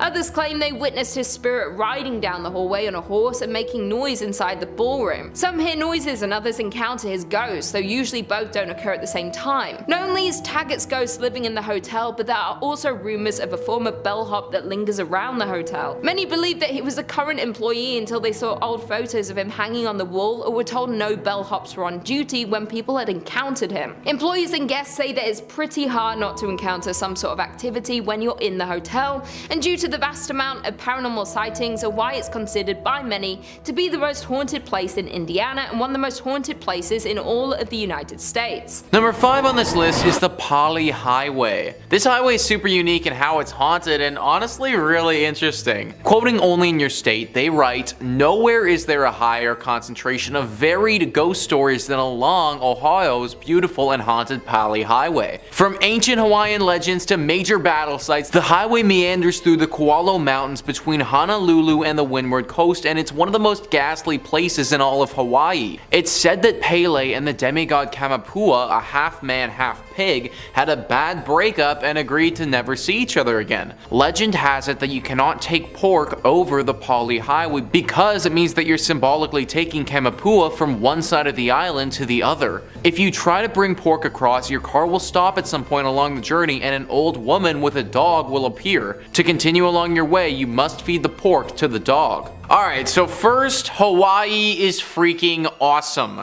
I've done so many videos about so many haunted places, but never once have I heard a story about a haunted road where you need to feed pork to a dog. Like, shout out to our Hawaiian ghosts for switching things up. Also, the fact that this road symbolizes the breakup of two gods is pretty awesome. Pele, for those who don't know, is a Hawaiian deity of volcanoes and fire, and as the story tells us, Kamapua is a demigod in his own right. Now, as cool as this story is, I personally wouldn't want to be messing with the god of volcanoes or a half-pig, half-man superhuman, so if you do go down this road, do as the story says, and ditch the meat. Number 4 on this list is the Kaimuki House. Every place that's any place needs to have at least one haunted house, and this is Hawaii's. Only in Your State once again writes, "The famous haunted Kaimuki House, located on the corner of 8th and Harding on a foundation of 2 beds of lava rock, is known to many as one of the most haunted places on the island. The house itself looks relatively normal, but the story behind it is anything but. The creature said to reside in this house is a kasha, a man-eating ghost from Japanese folklore, and the stories surrounding its haunting of the Kaimuki House have been extensively documented. The original tale tells of a young couple who moved into the home and their neighbors who, upon hearing loud bangs and crashes, suspected domestic violence and called the police. When the police arrived, the couple claimed that they were being attacked by a force that they couldn't see." So guys, I did some research and looked into this kasha creature, and this is really interesting. One, if it is a kasha, then it's pretty far from home because they're said to reside in Japan. And 2, this one functions slightly differently than a typical kasha would. This creature is said to be a giant, grotesque looking cat thing that runs on 2 legs and looks super mischievous. Typically, a kasha will steal corpses of those who are already dead, specifically people who performed evil deeds in their life. Therefore, it's pretty uncommon for a kasha to actually attack people who are still alive, as the couple in our story reported. All this being said though, kasha are considered to be servants of hell, so I'm not going to put anything past them. This house is the most haunted in all of Hawaii and should be avoided at all costs. Number 3 on this list is Mackenzie State Recreation Area. It's honestly really too bad that this place is haunted because from what I've read, it's quite beautiful. 13 acres of lush Hawaiian nature by the water. Beautiful lookout spots, ironwood trees, but also a bunch of ghosts. Apparently this area has seen some horrible tragedies over the years. Murders and just other horrible things have taken place here and left their mark. The most famous story is of a couple who was recently engaged. They went out to this park and were staying overnight doing a little camping trip. For reasons unknown to the police, this couple was beaten to death and left there. This could have been by a person, or it could have also been done by a demon. Their ghosts are certainly some of the most commonly spotted, but other apparitions are also seen occasionally. It should also be noted that just general scary things happen here on the daily. Screams coming from thin air, drastic changes in temperature, the feeling of a dark aura just hanging over top of you. All of this is part of the norm at this park. And like I said, it's really too bad that it had to be this way because in pictures, this area just looks freaking gorgeous. For obvious reasons though, I can't possibly recommend going here, and I do advise you to stick to some of the other gorgeous spots Hawaii has to offer. Number 2 on this list is Kalihi Valley. The Kalihi Valley is honestly super beautiful and has some amazing natural terrain just like our park. I wouldn't want to go at nighttime though, because if you do, you may run into some night marchers. Legend says that the Hawaiian night marchers are a group of ghostly apparitions resembling ancient Hawaiian warriors. These warriors are heavily armed with spears and clubs and other archaic weapons and bang loud war drums as they march throughout the island. They appear at night with the goal of searching for their next fight and are fated to do this forever until they find it. These warriors were killed many years ago, but it's believed that a curse hangs over them and they're just forever gonna walk this island until they can defend it one final time. The problem is that nobody's really coming to attack Hawaii these days, and these warriors don't have any enemies to slay. Now, the sightings of these phantoms are honestly not as rare as you might think. Many longtime Hawaiian residents have reported having at least one encounter with the night marchers before, with some tourists even saying that they've had run-ins with them. These people are kind of lucky to be living and telling the tale though, because the scariest part about these night marchers is that your life could actually be on the line. It's widely believed that if you were to make direct eye contact with a night marcher, then either you or someone you love is gonna suffer a very grim fate. The only way to save yourself if you happen to stumble upon these warriors, as funny as it may seem, is to lie completely flat on the ground as a sign of respect. I personally don't really know why getting a face full of dirt pleases these ancient warriors, but apparently it does. If you are gonna go check out this valley, then just make sure you do it during the daytime and avoid these night marchers altogether. And finally, number 1 on this list is Canyana Cave. This cave has seen some things, man. Only in Your State says once again, Canyana Cave, a truly mysterious sight. This sinister story features Kamaholia, a shapeshifter who could transform himself from a shark into a man. He and his human wife gave birth to a son, Nanawa. When the son discovered his taste for human flesh, like all man-eating sharks, he disguised himself as a human in order to trick his victims. He would drag his victims into the cave and eat them. In ancient times, the Hawaiian people were forbidden from entering the cave, fearful that they would be attacked and eaten by this shark man. When residents later found out about Nanawa's true identity, that he was a shark man, they captured and killed him. Today, the souls of those who died here are said to haunt the area, and according to local storytellers, Canyana Cave is a repository for psychic energy. This is one location you just won't want to visit at night in Hawaii, or alone ever. So we got a shark into a man, into a sick killer with the souls of those who have died.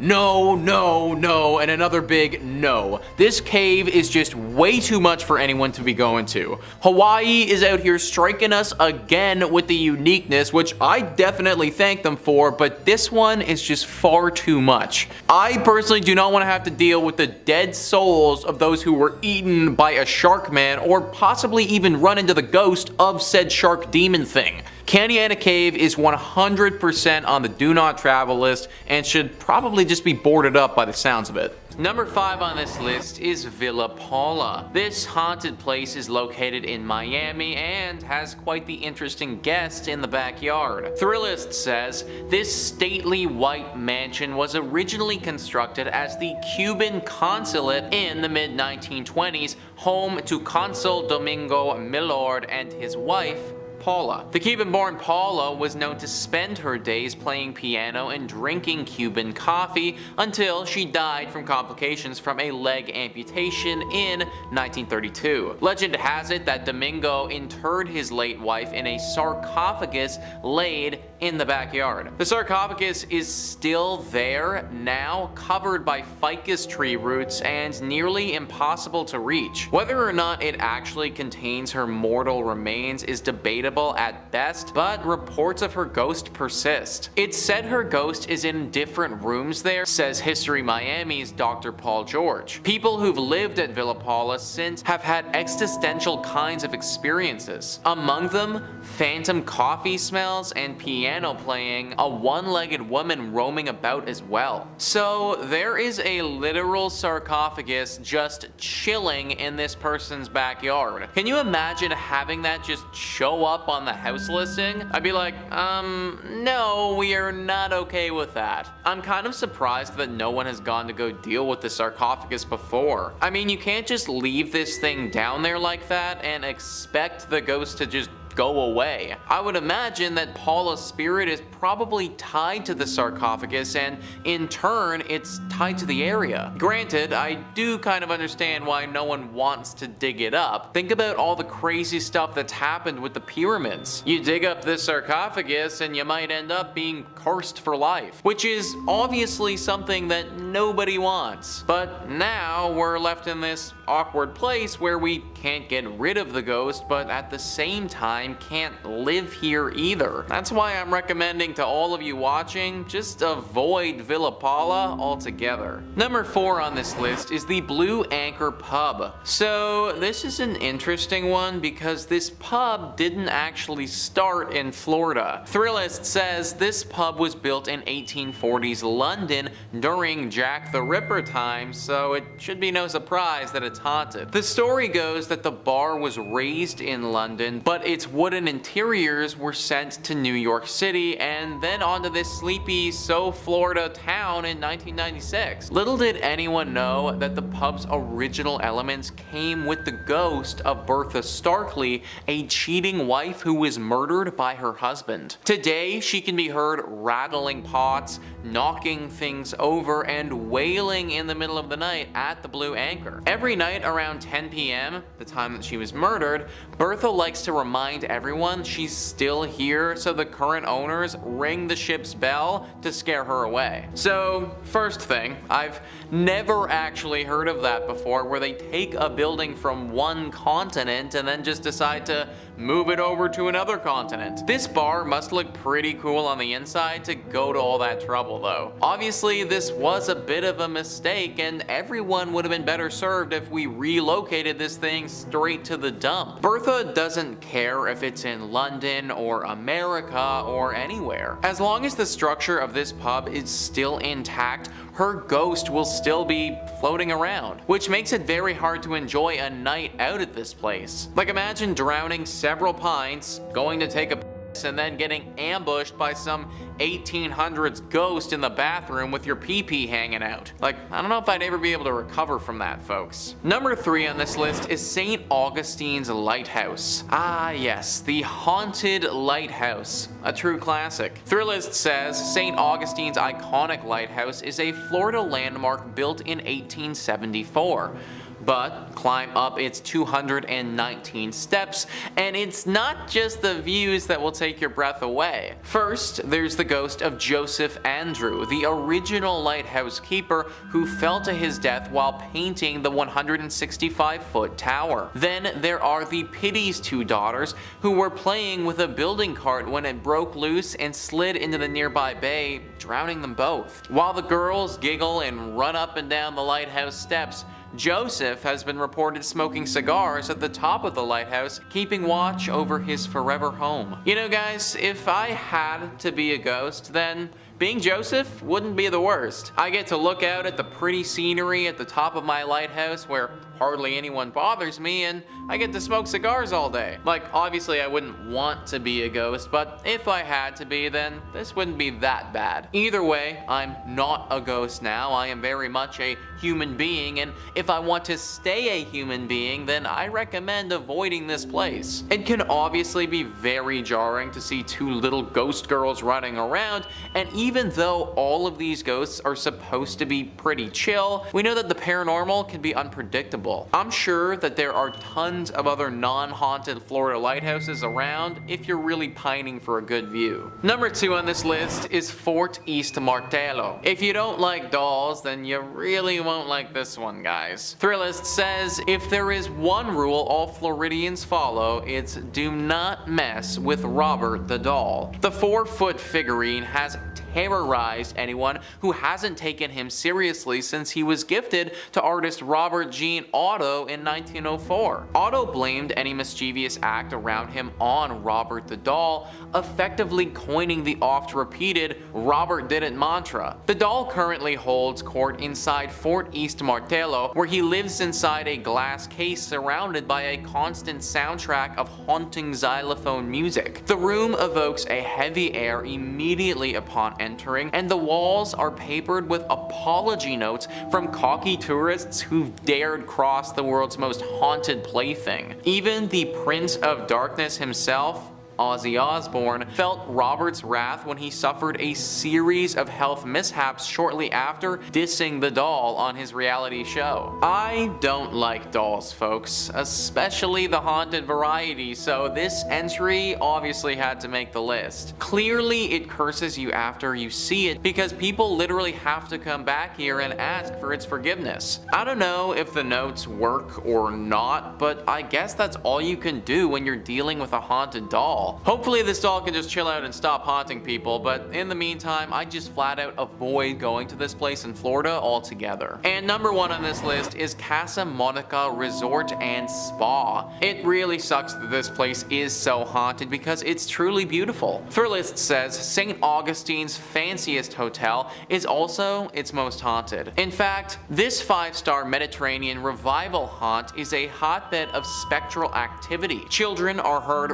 running along the 4th floor, but no one is there. The radio in the Ponce de Leon suite randomly comes on, but no one's there. Guests of room 411 wake up to people staring at them, but no one's there. But it's the 3-story Flagler suite high in the tower that's most haunted. Maids have seen a child's handprint appear on the 1st floor bathroom mirror, and after knocking, one heard a man say, "We've been expecting you," from an empty bedroom. Its spookiest claim to fame, however, is the male ghost staring out of the top tower window. He's believed to be the ghost of one of 2 people, either Franklin Smith, the architect who built the hotel, or Henry Flagler, the man who purchased it. I personally don't care if it's the architect, the man who purchased it, or God. Anyone who says, "I've been waiting for you as I enter an empty bedroom," it's not the type of individual I want to be around. Also, where are these children coming from and what are those sounds? Okay, so you want to tell me a scary story where the architect of the building fell in love with his work and then when he died, his ghost stayed here.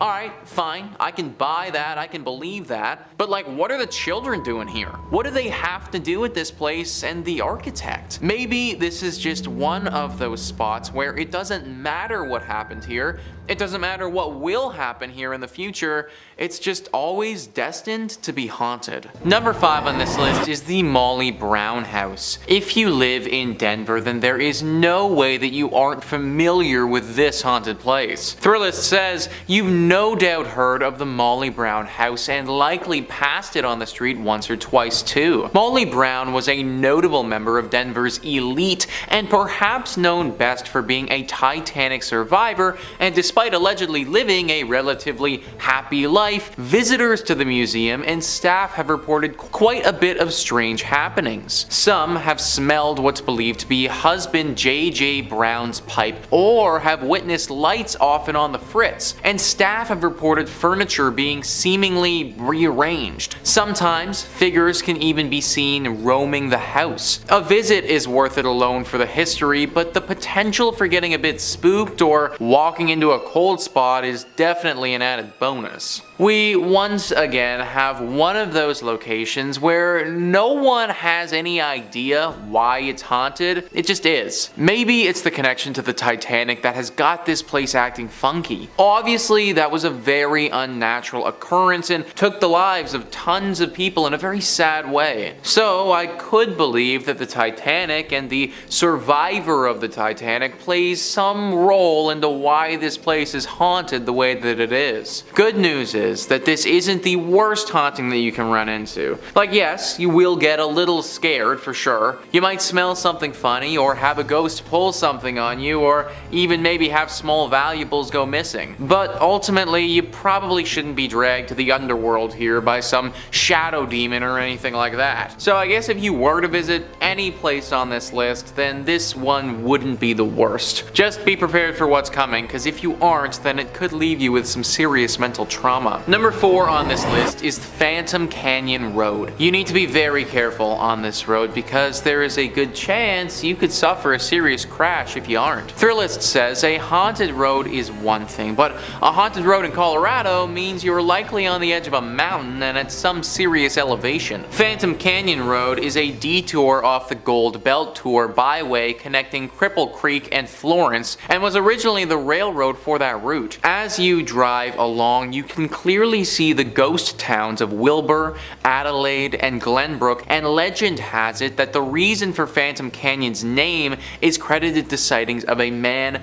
wearing a prison uniform walking along the tracks in the 1890s. The man supposedly had been executed at the Colorado State Penitentiary a few days earlier. So yeah guys, you better have your wits about you, because if you don't, this ghost might come out and startle the crap out of you, and then the next thing you know, you're gonna be face deep into a tree somewhere. It also just adds to the horror ambiance that you're driving past several ghost towns along the way. Like, of course, they just had to be on the side of the road as you're also getting stalked by this ghost prisoner. No one really knows what this prisoner wants with you, but let's face it, I can't imagine it's good. My dude was executed back in the day, so for one, what he did was probably pretty bad to warrant a punishment like that, and then secondly, he literally got executed, and I can only guess that his ghost probably isn't too pleased about that. Y'all need to be especially careful if you're driving down this road, because at any point this guy could pop out. Number 3 on this list is Central City Masonic Cemetery. Of course we had to have a cemetery on this list. No haunted place list would be complete without at least one of them. Thrillist says, founded as a mining town in the late 1800s, Central City is now known as a destination for those looking to head to the hills for a gambling fix in the casinos that now dot the area. But one thing hasn't changed. The woman in black who twice a year appears in this hilltop cemetery above the town. Known as the Columbine Lady, she comes to visit the grave of John Cameron, a prominent former resident of Central City who died in 1884. Some believe she is his fiancée, appearing to leave flowers for her lost love on November 1st, the anniversary of Cameron's death, and April 5th, a date for which the significance remains a mystery, much like the woman herself. This place is safe to go to if, of course, you do not go during these times. She's been coming for a long time, and anyone who tried to interfere with her has had to pay the price. Now, people kind of suspect that she was in a relationship with John Cameron, but there's also another theory. Many people think that John actually wronged her in his life, and that this woman in black comes twice a year to double check that John is still dead and hasn't come back to life by some means. Pretty scary tale for sure, one that you probably don't want to get involved with. Number 2 on this list is the Broadmoor. Located in Colorado Springs, this hotel would be freaking awesome if it wasn't so haunted. Thrillist says this sprawling 5-star hotel has a lot to offer for anyone seeking a relaxing and indulgent getaway. But along with the golf course, spa, and nearby zoo, there's one feature you won't find in any brochure. Staff and guests alike have reported the presence of a woman, often in the penthouse where Julia Penrose, co-founder of the property, once lived. While not confirmed, Penrose's death is said to have been surrounded by a strange occurrence in which she went missing and was later found, confused and shaking in the woods nearby with no memory of how she got there. She passed away a week later, and perhaps her spirit remains, watching over the property and seeking answers about her own mysterious death. Now I am wondering, man, how did Penrose die? Like, this whole story feels like a movie or something like that. I truly think somebody needs to get in here and investigate what the heck happened here. Because, like, should we be scared of the region because this is gonna happen again? Was Julia doing something specific before she disappeared, and should we avoid doing that thing? There are just so many questions that need to be answered here, and sadly I can't do it from the comfort of Toronto. That being said, I'm also not trying to end up like Julia, and therefore will be leaving this job to somebody far more qualified. And finally, number 1 on this list is the Highlands Ranch Mansion. A truly picturesque mansion, one that's been standing for over 100 years and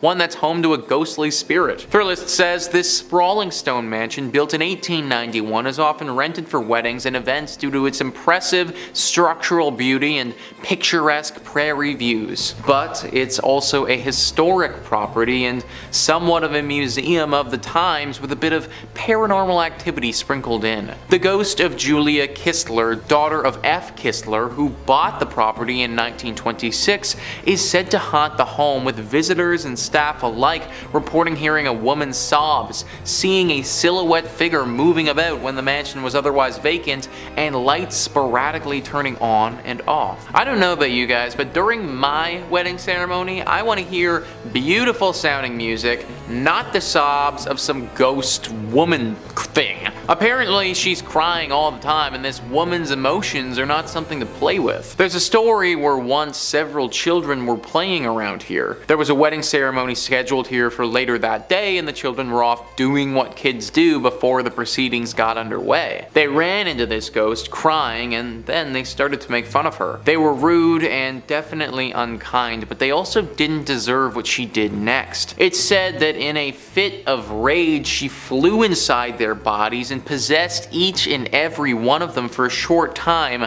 showing them things that were truly terrifying. Things that have ultimately changed those boys' lives and altered their mentality forever. Any ghost that's capable of doing something like that, that's one that I don't want to be around. Coming in at number 5, we have Padre Hotel. The Padre Hotel, located in Bakersfield, has a reputation for being a terrifying place to stay. Many admit they were skeptical at first, but the hotel lived up to the paranormal stories. The hotel was first opened in 1928. Since then, it's seen many tragedies take place within its walls. The local archives hold many stories of those who have lost their lives there.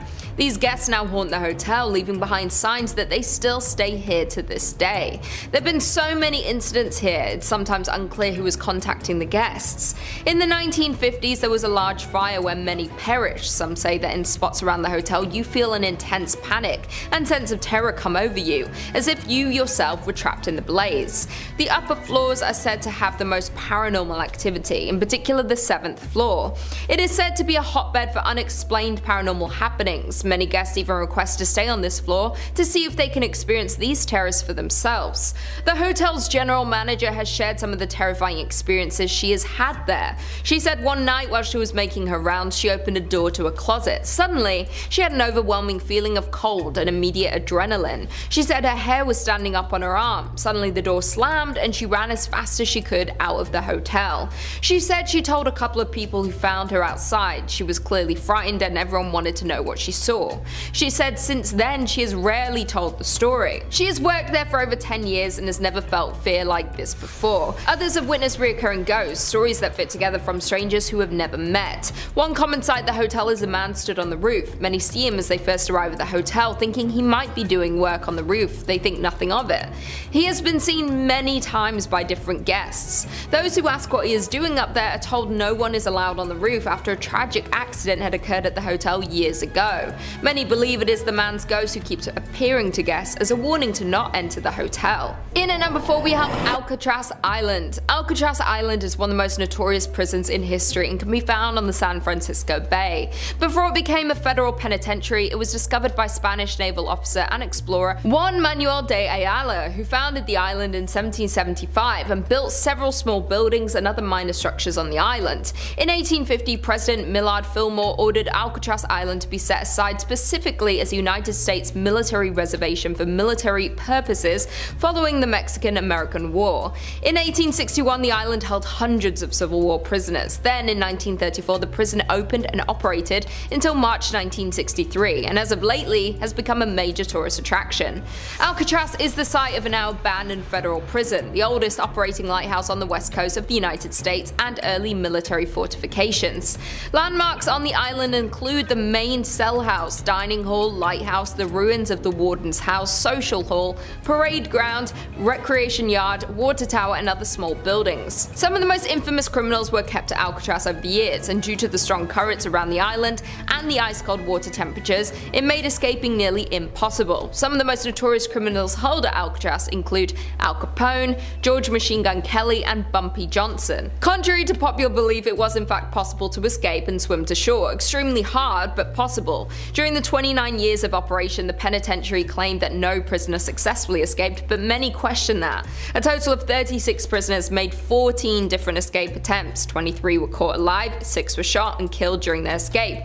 2 drowned, and 5 are listed as missing and presumed drowned, but that is highly debated. Many believe of the 5 missing, all or at least some of them were able to make it to land and were never caught. Due to the amount of history and deaths in and around the island, many believe there are dozens of spirits that roam in the abandoned buildings and even in death are unable to escape the island.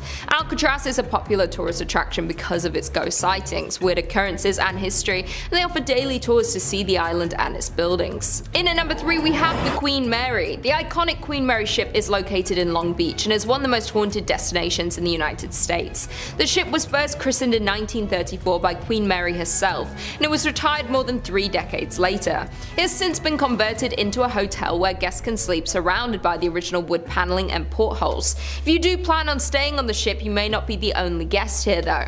There are multiple stories of different spirits that haunt the ship. There are so many different rooms on the ship that are haunted by many different ghosts, including the Mauritania room, the Mayfair room, boiler room number 4, and the first class swimming pool, just to name a few. Stateroom B340 in particular was a problem long before the Queen Mary became a hotel. In 1948, a British third-class passenger, Walker J. Adamson, passed away in the room, and the details of his death are unknown. Later in 1966, a woman staying in the room reported that she had awoken when the bed covers were pulled off her and she saw a man standing at the foot of her bed. She screamed and rang for the steward, but the man quickly vanished into thin air. Years later, guests staying in the room reported hearing someone knocking on the door in the middle of the night, seeing bathroom lights mysteriously turn on, and even the hotel's maids would often find the bathroom water running even when no one had stayed in the room for days. Another area that is a paranormal hotspot is Shaft Alley or Hatch Door number 13, and it was the site of a gruesome accident where a crewman was crushed to death.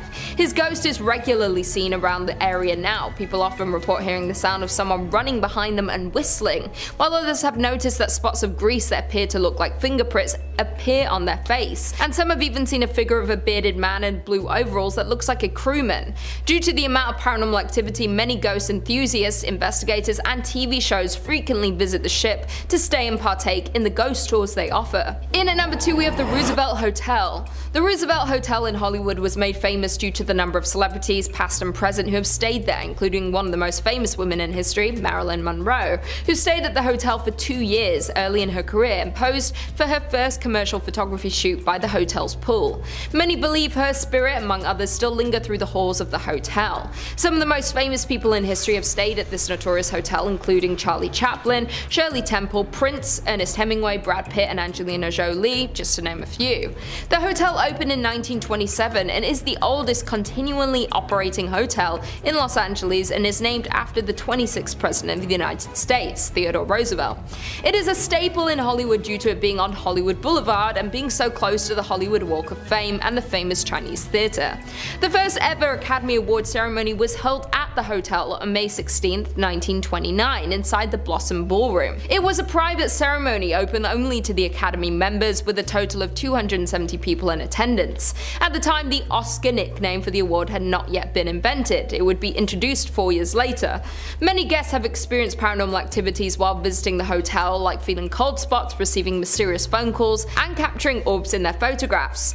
There are many rumors of hauntings and ghosts at the hotel involving celebrities who have previously stayed there, like Montgomery Clift, Carol Lombard, and Errol Flynn. Other stories involve a little girl in a blue dress named Caroline that have been seen by multiple hotel guests and employees. Montgomery Clift's spirit has been blamed for patting guests' shoulders and watching the maids who clean his old room, 928, where he stayed for a total of 3 months while filming From Here to Eternity. Carol Lombard has also been spotted floating around the upper floors. The most famous spirit of the hotel is, of course, Marilyn Monroe. Many people believe she still roams the hotel and can be found in her old room, 1200, and many have witnessed her ghostly figure in the mirror.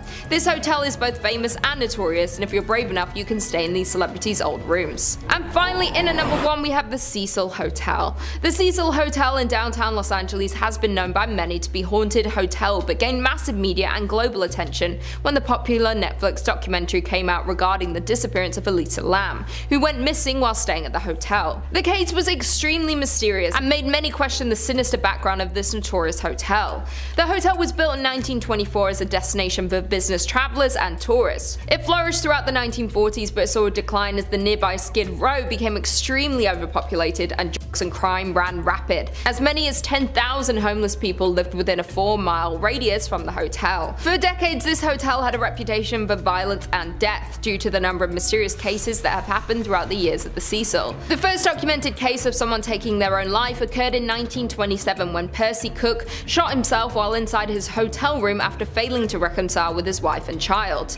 The next one occurred in 1931 and more happened throughout the 1940s and 50s. Not only have many people taken their own life in this hotel, but many unresolved murders and mysterious deaths have also happened here. Many people believe all these occurrences make this one of the most haunted places in California due to all the souls still roaming around the hotel. One of the most famous true crime cases is that of the Black Dahlia, and it was confirmed in 2015 that Elizabeth Short was seen drinking at the Cecil's bar in the days before her notorious and unsolved murder in 1947.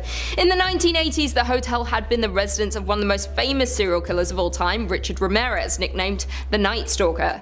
Throughout the 1980s, he ran rapid in his killing spree, and he was a regular presence on the Skid Row area. And according to a hotel clerk who claims to have spoken to Richard, he had stayed at the hotel for weeks before his capture in 1985. Another serial killer, Austrian man Jack Underwaker, stayed at the Cecil in 1991, possibly sought to copy Ramirez's crimes. While staying there, he had killed at least 3 women. An astonishing number of people have lost their lives at this notorious hotel, and many deaths remain unsolved to this day. When Elisa Lam's case was made public, it caused even more confusion and questions about what really goes on at this hotel. The Cecil Hotel is known to be one of the most haunted places not only in California, but throughout the world. In at number 5, we have the King Opera House. The King Opera House in Van Buren was built in the late 19th century, but didn't get famous from the shows it hosted or its beautiful interior, but instead the Opera House is noted for its connection to a murder, and there are rumors that it is haunted by the murdered actor. It all began with actor Charles Tolson, who was the owner of the Tolson Stock Company, which was a traveling acting troupe. The troupe had just finished a week of performances at the King Opera House in September 1903, and they were headed out of town to go to another performance. They headed to the train station, and when Tolson made his way to the ticket window, someone called out his name. Dr. William Parman, a well-known local doctor, emerged and shot Tolson with his revolver. Tolson was shot in the hip and the chest, and he was taken to the Fort Smith Hospital, but it was too late, and he died from his injuries. Dr. Parchman's motive for the incident was that he believed his 17-year-old daughter was in love with Tolson, was planning on running away with him, even though Tolson was married and his wife was a member of the acting troupe. Tolson knew Dr. Parchman and his daughter Allie, but there was no proof that he had any intention of eloping with the girl. Parchman was acting based on the information given to him by a vinegar salesman who may have had an interest in the young girl. Parchman was found not guilty of the murder despite there being multiple witnesses. Interestingly, both Allie and the vinegar salesman left town and were not present for the trial. It's said that Tolson's ghost haunts the King Opera House, which was the location of his last performance. Today, the Opera House is a contributing property to the Van Buren Historic District, listed on the National Register of Historic Places. It isn't currently open to the public, but is available to be rented out. In at number 4, we have Toltec Mounds. The Toltec Mounds is a famous historical site in Arkansas and is a National Historic Landmark, one of 4 in the Arkansas State Park system, and this park is the largest and most complex mound site in the state. Arkansas was once the home of a group of people referred to as the Plum Bayou culture by archaeologists and historians. Their existence in the area is a bit of a mystery. These people were not related to the Toltec tribes from Mexico, despite the site's name. The Plum Bayou culture also cannot be traced to any other group of people living in the area when the tribe was active. A total of 18 mounds have been identified in the area, all built between 650 and 1050 AD. One mound stands 49 feet high and another at 39 feet, with many smaller mounds surrounding it. The site was abandoned around 1050 AD and no remnants of the residents exist outside of the Toltec Mounds. Today, the site is still an active archaeological site in the home of Toltec Mounds Archaeological State Park. As for hauntings at the site, if an entire culture disappearing without a trace isn't creepy enough, many visitors to the site have reported the appearance of lights or orbs near the mounds, seeing ghosts and hearing footsteps around the site at night. Many of these findings have been caught on camera and video, and so many paranormal investigators investigators, ghost hunters, and haunting enthusiasts have confirmed there is activity in the area. Whether it's from the Lost Society or not, we may never know. The mounds are open daily for visitors, with tours available to learn more about the history and hauntings in the area. In at number 3 we have the Allen House. The Allen House was built back in 1905 and was named after the original owner, Joe Lee Allen, where he lived in the home with his family for many years. Although Joe died in 1917, his wife Caddy stayed in the home with the 3 children Laddle, Lonnie, Lee, and Lewis. Sadly, Laddle took his own life in one of the bedrooms by drinking potassium cyanide, and it was unknown for many years for why she did it. After her death, her mother Caddy Allen kept the room completely closed off from the rest of the house. When Caddy passed in 1954, the property was split into rental apartments, and soon after renters moved in, they reported hearing footsteps and moans from the bedroom where Laddle died. In 1985, new owners bought the house and opened the bedroom, and it still contained the bottle of cyanide in a closet. The house changed owners twice, and in 2007, Mark and Rebecca Spencer purchased the Allen House and had a complete paranormal investigation done in 2008 because of the endless unexplainable instances. The investigators recorded over 40 voice phenomena and had their own paranormal experiences throughout their investigation. On August 22, 2009, Laddle's love letters were discovered in the attic floor. Over 90 letters detail her 1948 love affair, which ended with her taking her own life on Christmas night. After the owner Mark had experienced endless amounts of paranormal activity and discovering Laddle's love letters, he wrote a book called A Haunted Love Story. Nowadays, the home can be booked for tours explaining the history and the paranormal activity that goes on in the Allen House. During the Halloween season, it's open to the public from 6 to 11 p.m. for tours, and paranormal investigators and ghost lovers flock to hopefully experience Laddle's ghost that haunts the house to this day. In at number 2 we have Clayton House. The Clayton House is a historical treasure, but it's also one of the most haunted places in Arkansas. The home was originally built in 1852 by a man known as Mr. Sutton, and several years later, William Henry Harrison Clayton purchased the house and renovated it, doubling it in size, transforming the style into Victorian Gothic Italianate. Mr. Clayton lived here from 1882 to 1897 with his wife along with their 7 children. The home still has old portraits of William and his wife Florence hanging on the wall, and still had numerous priceless family belongings in the home. William had a twin brother, John K. Clayton, who was a US senator who had been mysteriously assassinated in 1873, and many believe his ghost is one that haunts the Clayton house. The second floor bedroom seems to have the most activity, and staff and visitors have reported hearing footsteps, boots stomping, and doors slamming, along with seeing apparitions. Music and singing have also been heard throughout the house. People who have visited this home have described seeing one ghostly apparition known as the Tall Man, who is dressed in all black, wears a hat, and walks angrily around. Another spirit often seen around the Clayton property is described as the woman in the brown dress. The woman is said to be peaceful and often just stands in one spot quite still. She is believed to be either Mrs. Clayton or possibly a nurse from the time the property was a hospital. The home became abandoned during the Civil War before it transformed into a Union Army hospital. There was a carpenter in 2007 who was doing some repairs on the home and took pictures before it started working, and when the pictures were developed, there was what appeared to be a woman in one of them. The home is now listed on the National Registry of Historic Places and holds tours of the home explaining the history and ghost stories. And finally, in at number 1 we have Crescent Hotel. The Crescent Hotel was built in 1886 and can be found in Eureka Springs. Due to the rich history, it has hundreds of tales of paranormal experiences and ghost sightings. The hotel has previously served as both a private girls' college and a cancer hospital, where Dr. Norman Baker claimed to have the cure for cancer. There are so many stories of ghost sightings, starting in room 218 where Michael, an Irish stonemason, who fell to his death when building the hotel. He's known to hang out in this room and is often seen. Theodora, a cancer patient who is known to be seen fumbling for her keys outside room 419, as well as tidying up for guests when they leave the room. Brecky, who passed away in the hotel, has been seen throughout the hotel, often bouncing a ball. Dr. John Fremont Ellis, the hotel's former in-house doctor in the 19th century, is often seen, or his cherry pipe tobacco is smelled near his former office, which is now room 212. Even the famed hotel cat Morris, who had been buried on the hotel property, is regularly seen and heard. A recurring phenomenon happens at a specific spot on the 3rd floor, where the hotel connects to an annex built onto the hotel when it was a hospital. The area has been said to be a portal to the other side. There have been multiple guests who have grown faint, with a few passing out frequently. Guests turning pale and falling against the wall and then sliding down. Many paranormal investigators believe that limestone has a special ability to absorb and release electromagnetic and psychic energies. Crescent Mountain, the hilltop the hotel sits on, is predominantly limestone. The massive thick stones used for the body of the hotel were also made of limestone, and these factors may contribute to the amount of paranormal activity the hotel guests experience. The Crescent Hotel is dubbed America's Most Haunted Hotel and has been on many TV shows like Ghost Hunters, Ghost Adventures, and Paranormal Witness. There have been an abundance of extraordinary experiences premises and have attracted the attention of paranormal investigators to study and research the hotel's supernatural activity. The hotel offers daily ghost tours to learn more about the ghost stories, sightings, and the history of the hotel. Coming in at number 5, Silverbow Inn Bed and Breakfast. The Silverbow Bed and Breakfast is located in Juneau, which is the capital city of Alaska. The inn is more famously known for its bakery that was founded in 1898 by the original owner Gus Messerschmitt. This is the oldest bakery in Alaska, and some say it is the best. Although people travel from far to taste the treats and the bakers, there are reports of paranormal activity in the inn above. The original owner and founder of the inn reportedly still haunts the premises. The story goes that the owner loved his bakery and inn. He spent his whole life dedicated to creating the finest bakery. From the day it was built, he spent all of his time here. He loved welcoming the customers and ensuring everyone enjoyed their stay.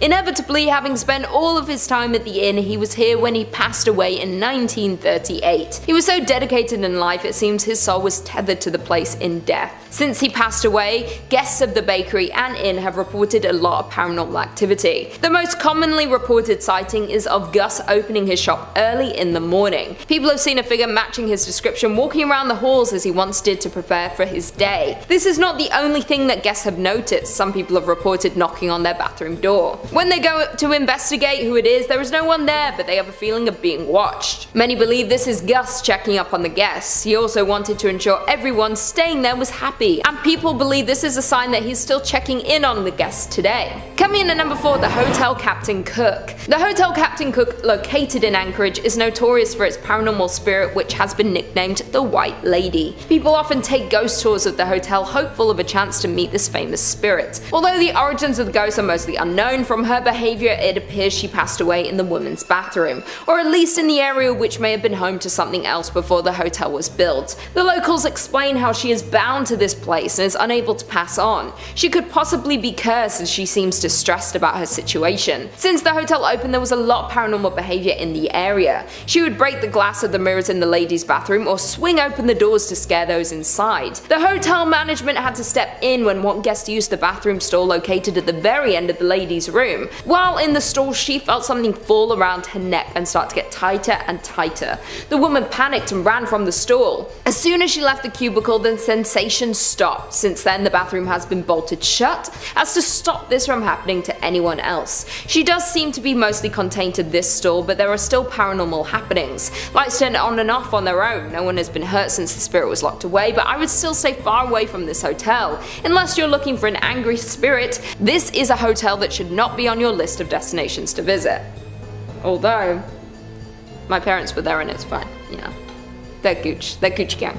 Coming in at number 3, we have the Golden North Hotel. The Skagway Golden North Hotel may look like a classic hotel located on the main street, but it has seen tragedy and has the ghost to prove it. People say this place is haunted by a lady who passed away many years ago. She is bound to room 23 on the 3rd floor, but her presence can be felt in the area around the building. The locals tell the story of how this woman became bound to room 23. It's unknown in what year the story takes place, but it was many years ago. The woman was visiting the hotel with a husband. They visited the area so her husband could go on a gold expedition. The expedition was over a number of days to possibly weeks, and the wife was to stay at the hotel and explore the local area. The day arrived and the husband left on his expedition, leaving his wife alone. Not long after the husband had left, the woman caught pneumonia. She became sicker and sicker. There was no one in the area able to help her. She had no way to get to a local doctor with no knowledge of the area. She sadly passed away in a little over a week due to her illness. When her husband returned, he was heartbroken to find his wife had passed.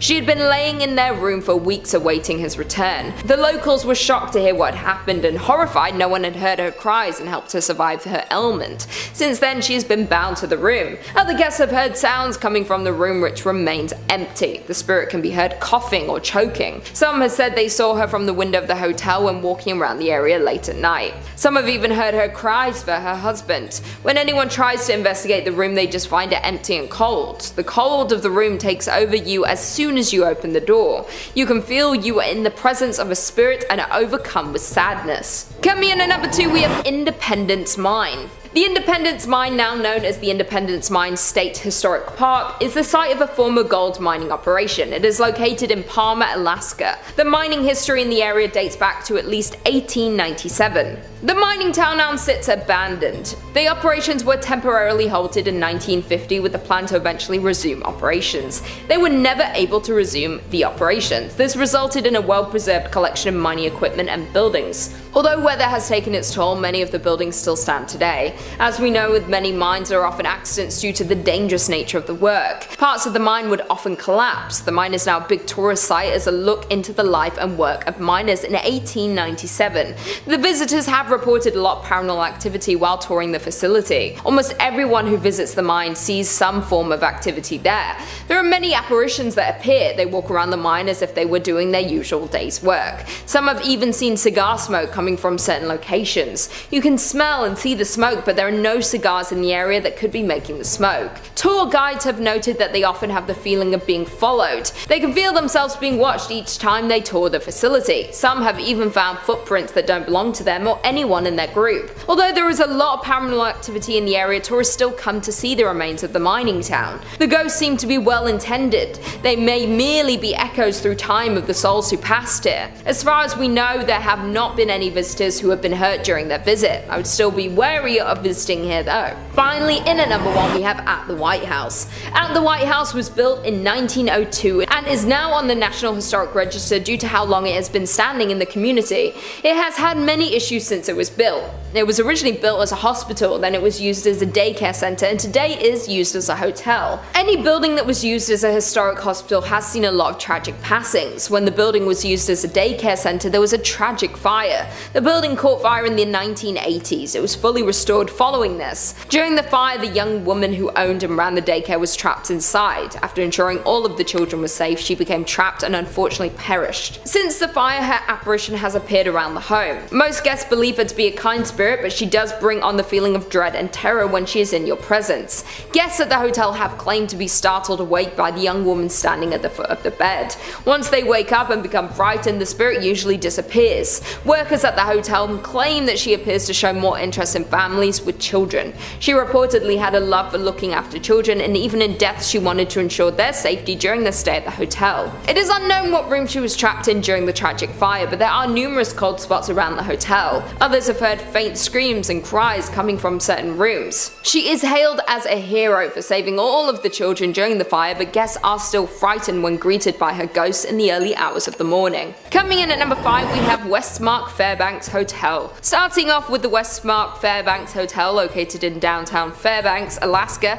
this is considered to be the finest hotel in Fairbanks. It was built by the former governor Walter Hickel in 1987, but has gone through some transformations over the years, but is still considered to be a go-to stay for couples, families, and business professionals. Not only is it a hub for tourists to stay, it also intrigues paranormal investigators who believe this hotel is indeed haunted. According to locals around the area, they have claimed to see an apparition-like figure that resembles a huge man that spends the night in room 277. He likes to make himself known by pushing the beds, poking guests in the shoulder, and even ruffling up the carpets in the room. Another ghost that is often seen at the hotel is that of a little girl who is seen roaming up and down the hallways, and sometimes she is heard laughing. Also, an apparition of a male often appears in the elevator or walks around the main entrance of the hotel. Guests who have stayed at the hotel have also claimed to have seen doors opening and closing on their own. Many paranormal investigators and enthusiasts are currently exploring this so-called haunted hotel, so more about their findings should come out in the near future. So if you plan on exploring this haunted hotel, please proceed with caution and get on the internet and share your findings to other ghost enthusiasts. Coming in at number 4 we have Gakona Lodge and Trading Post. Gakona Lodge and Trading Post is located in the Cooper River Valley in south central Alaska and is the oldest roadhouse in operation in the whole state, so you know that it has a lot of history and stories from locals and people who've stayed at the lodge. Jim Doyle built the lodge, an ice house and a storage shed in 1904 and was named named Doyle's Roadhouse. The original building still exists on the property today but are no longer in use. Before selling the lodge in 1912, there are rumors that a notorious serial killer known as the Blueberry Kid even stayed at the lodge. Between the selling of the lodge in 1912 to about 1920, the lodge went through many different owners until a Norwegian man and his wife bought it, until selling it once again in 1976 to Jerry and Barbara Strang, who were among the first owners to report paranormal activity on the property. Barbara had a strange event happen when some of the kitchen workers had actually tried to contact a spirit in the lodge when the power just suddenly went out. Yes, the power did sometimes go out in the lodge because of the harsh weather, but Barbara definitely believes that this time it was in fact the work of the paranormal. Another story is about a man named John Paulson who would frequent the lodge not only as a customer but also a business partner as well. John always stayed in room number 5, and to this day people report hearing stomping coming from that particular room. John was an avid smoker, and stories from people that stay at the lodge today say they can always smell tobacco coming from room 5, even though there has been a no smoking policy at the lodge for almost a decade now. If you are brave enough to visit this paranormal lodge, you could even ask to stay in room 5 and maybe be able to hear the stomps and smell the tobacco. Coming in at number 3, we have Van Gelder Hotel. This is another hotel on our list, and it's the Van Gelder Hotel, which is another very old building known for paranormal activity due to the many people who have visited and even locals. The hotel was built in 1916 in downtown Seward, Alaska. It originally was built as an office building but then was converted into apartment buildings and then finally into a hotel. The hotel hasn't changed much since when it was built, just small touch-ups and interior changes have been done to keep the authentic feel of this very old hotel. The most popular ghost story from this hotel is that of Fanny Guthrie Bayham, a woman who died in this hotel in the 1950s and is said to haunt room 202. She is described as a younger woman who has long blonde hair and wears a blue dress. Fanny is one of many ghosts that haunt the hotel, but the only one that can actually be identified. It is believed that Fanny was shot in the head by her drunk husband one night, and she still roams this hotel to this day. An eyewitness account who was staying at the hotel in 2001 remembers that one night at 1:21 AM, she was awoken to the whole building shaking and heard someone running up and down the stairs. The guest then asks a worker at the hotel if there was just an earthquake, to which the worker told her no. The customer had actually experienced the ghost of Fanny reliving her murder. Along with Fanny, there have been sightings of a lone, unidentifiable man who is said to appear only as wisps and orbs, as well as sightings of 2 men wearing bowler hats and can be seen standing behind the front desk, and also 3 children can be seen running from room to room, giggling when there are no guests staying at the hotel. If I were you, I would avoid staying at this place at all costs. Wish I knew where this hotel was. I stayed at a hotel in Seward, Alaska with my family once, and we had a weird situation, but it was just us. We were just the weird ones. We went fishing, we were fishing all day, getting rockfish. We're out in the waters. And then we went back to the hotel we were staying at, and we had planned to go out for dinner, but we were like, let's just take a light nap. And we all woke up at like 2-3 AM in our coats, jackets, like, it was like, it was f***ing weird, like. Coming in at number 2, we have Tonsina River Lodge. Next on this list is the Tonsina River Lodge, which is located in Tonsino, Alaska, and is part of the Copper River Valley area. The lodge is considered to be the centerpiece of Tonsina Valley. Originally named the Donaldson Roadhouse, it was built by Jim Donaldson in the 1900s, and then later in 1902, Jake Nafstad and Fred A. Martin added onto the main roadhouse building and ultimately changed the name to the Tonsina Roadhouse. It would later go under another name change, the Upper Tonsina Roadhouse, and underwent some more accommodations which could house up to 60 guests. This hotel is very historic and actually was once a brothel before it had eventually become the Tonsina River Lodge. The most popular ghost in the lodge is Charlie, who had been seen by many different workers at the lodge as well as tourists staying there. There are a few different stories of what happened to Charlie, one being that he was wanted for murder in Canada and went on the run. When authorities caught up to him, he resisted arrest and was shot and died in room 18. Another account says that Charlie got rejected from his love interest and having nothing to live for, he ended up taking his own life in room 18. And to this day he is seen wandering up and down the hallways looking for his beloved. A third version about Charlie is that during the Great Depression, Charlie was living in Seattle, and not being able to find work, he boarded a ship and decided to go to Alaska, eventually making his way to Tonsina and getting a job at the Roadhouse. He really enjoyed his job, but unfortunately Charlie ended up passing away in room 18. His body was buried on a hill behind the Roadhouse. People believe that Charlie was so happy with his life at the lodge even in his the afterlife, he never left. Many people who have come in contact with Charlie say that he is a very friendly and peaceful ghost, and workers and tourists say they were not feared by Charlie. So if you're intrigued by Charlie and his story, you can go visit Tonsina, Alaska and stay in his old room. And finally, coming in at number 1, Houghton Anchorage Hotel. The Houghton Anchorage Hotel is considered to be a very famous place in the United States. Located in downtown Anchorage in 1916, it was first owned by Frank Reed. Many ghosts have come to stay in this hotel since the gold rush and have never left. One ghost that frequents the hotel is the first chief of police in Anchorage, who often is seen in the night hours around the hotel. The story says that he was shot during the Prohibition days with his own in the alleyway of the hotel, was then dragged into the hotel to try to recover from his wounds, but would soon pass away there. Another ghost that is often seen roaming the hotel is a bride. Many visitors have seen her tall silhouette, dressed in white in dark hallways and mirrors throughout the hotel during the evening hours, as well as the ghost of a little boy roaming the halls of the hotel. Guests who have stayed at the hotel have reported frequent ghost sightings in various rooms such as 217, 215, 205 and 202. Over the many years, there have been so many ghost sightings at this particular hotel that the hotel even keeps a log at the front desk of all the eerie experiences that have happened to guests and workers. The hotel has truly survived the test of time after going through the 9.2 magnitude Good Friday earthquake in 1964, which is said to be the most powerful recorded earthquake in North America and the second in all of the world. But soon after this is when the paranormal accounts started flooding in. Even through all the tragedy that downtown Anchorage has gone through, this hotel has stood its ground, and in 2016 this hotel celebrated 100 years of business. In 5th place, we have Preston Castle, also known as the Preston School of Industry in Ione. Opening in 1894 and named after state senator at the time, Edward Myers Prestonas, it was presented as an alternative to juvie, a place to send troubled boys to learn a new trade and avoid incarceration. To the general public, it quickly became known as the best reform school of its kind, where boys could grow their own food, raise livestock, learn farming trades and skills for self-preservation in the real world. Known as wards, minors under guardianship of the state, but not necessarily juvenile offenders, many boys passed from severe illnesses like tuberculosis or were simply killed by guards for reasons unknown. Records show that the initiation to the facility involved swimming through a pool filled with lye, and common discipline methods included starvation, isolation, public paddling, and lashings. A mass grave on the property contains at least 23 bodies of wards that were sent to be rehabilitated. Head housekeeper of the facility, Anna Corbin, was brutally beaten to death on February 23rd of 1950. Various students and members of the staff were suspects in her passing, but it remains unsolved. Visitors to the now landmark have reported meeting her spirit, which roams around the grounds with all the students that couldn't pass over. Physical representations of spirits at this location have included multiple slamming doors, falling objects, disembodied voices, and the feeling of being touched by a cold hand.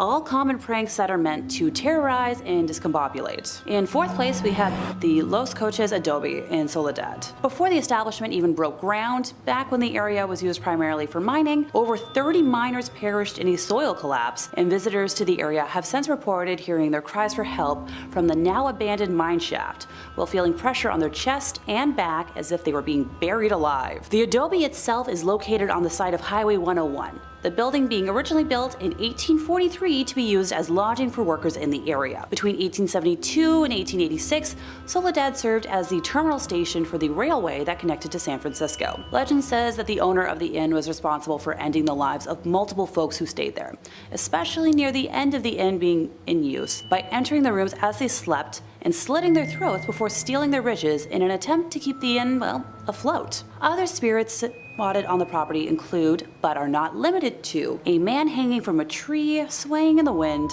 and a woman sitting while holding a pointer stick, with her mouth moving as if she's yelling at whoever spots her. It is reported that the wall between the living and the dead is so thin here that people who have stayed in recent history reported having the walls and surroundings inside of the building changed them to match the settings of the once deadly inn before their very eyes. Those who have opted to go so far as to stay the night have often woken up with handprints on their chest or throat, a remnant of what came before. In 3rd place, time to visit the Bodie State Historic Park. Formerly a genuine gold mining town located east of the Sierra Nevada mountain range in Mono County, California, and now a national landmark, it is known as one of the best preserved ghost towns in the world. It is named after W.S. Doherty, first name unknown, but rumored to be either William or Waterman, discovered gold in 1859 in an area now known as Brody Bluff. He tragically passed in a snowstorm that same winter and was never present for what came to be. According to pioneer Judge McClinton, the district's name was changed from the proper spelling of B-O-D-E-Y to B-O-D-Y,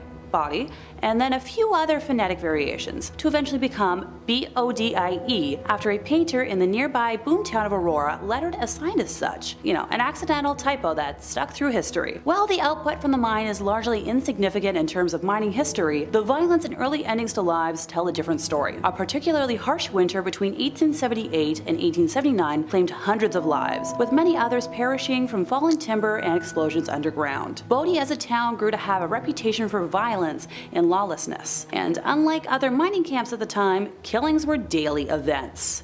Robberies, stage holdups, and fights happened at such a frequency that no complete record could be kept. Reverend F.M. Warrington would describe the area in 1881 as a sea of sin lashed by the tempests of lust and passion. The first of 4 mysterious fires tore through the business district in 1892, the next destroying the town mill in 1912, and yet another destroying the same mill again in 1898. The last of the unknown fires demolished most of what was left of the now ghost town in 1932, taking way too many lives too soon in the process. When the last producing mine shut down after 1945, very few people were left living in what was left of the town, and all eventually met untimely ends. One man shot his wife unprompted, and 3 other men from the town took it upon themselves to take his life for that act. According to historians, the ghost of that man would visit the 3 men after his passing, shaking his fist and appearing as if he was cursing them out. Those men soon died of mysterious diseases and illnesses. Visitors to the area have reported meeting spirits that leave them feeling suffocated, seeing doors open and close on their own, and rocking chairs that may or may not have a menacing older lady staring them down, or even the empty chair rocking on its own. Nowadays, Bodie may be a tourist destination, but if you remove anything from the land,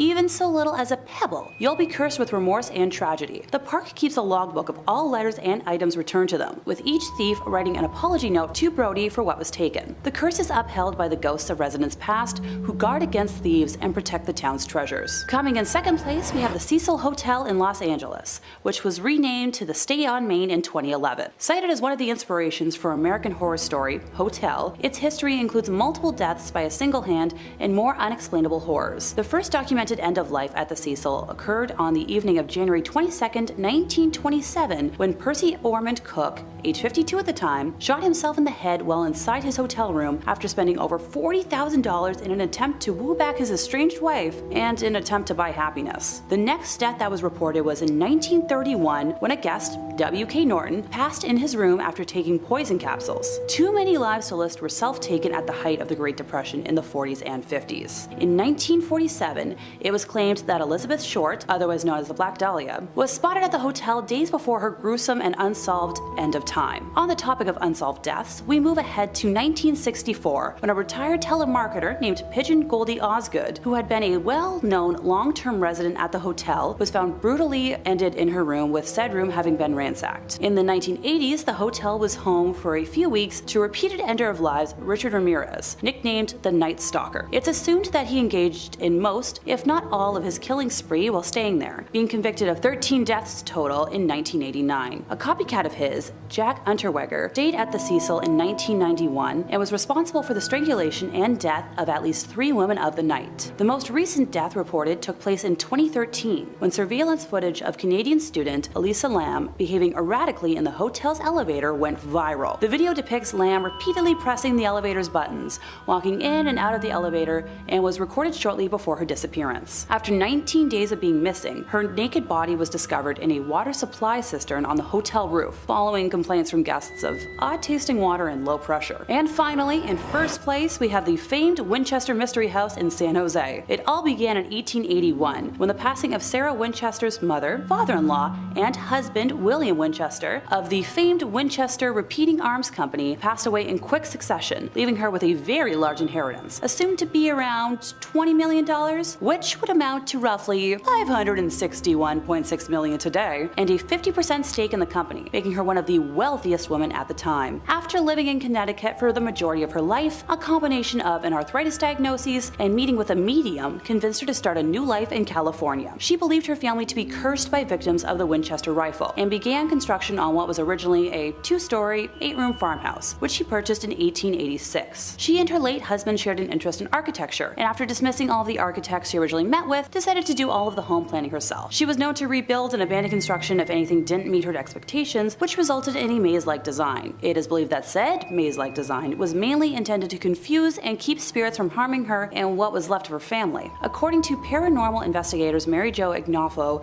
and Joe Nickel, the bell tower built on the property was used to summon spirits, and Sarah was known to throw lavish parties for the beings she feared in an attempt to please them. It was reported in the San Jose News in 1897 that a 7-story tower was torn down and rebuilt 16 times. As a result of her expansions, there are walled-off exterior windows and doors that lead to nowhere, along with staircases that end suddenly, and as the house grew in size, up to 5 additional levels were added to the home. When the 1906 San Francisco earthquake hit, the damage to the home was quite extensive. The 7-story tower and most of the chimneys collapsed. An entire wing was destroyed, along with the 3rd and 4th story additions, and pipes that were protruding from what were once window boxes. Before the earthquake, the house is believed to have had 500 rooms, and at this time of Sarah's passing in 1922, the house had 160 rooms, 2,000 doors, 10,000 windows, 47 stairways, 47 fireplaces, 13 bathrooms, and 6 kitchens. Visitors to the house today have reported multiple instances of experiencing cold spots, footsteps, cooking smells,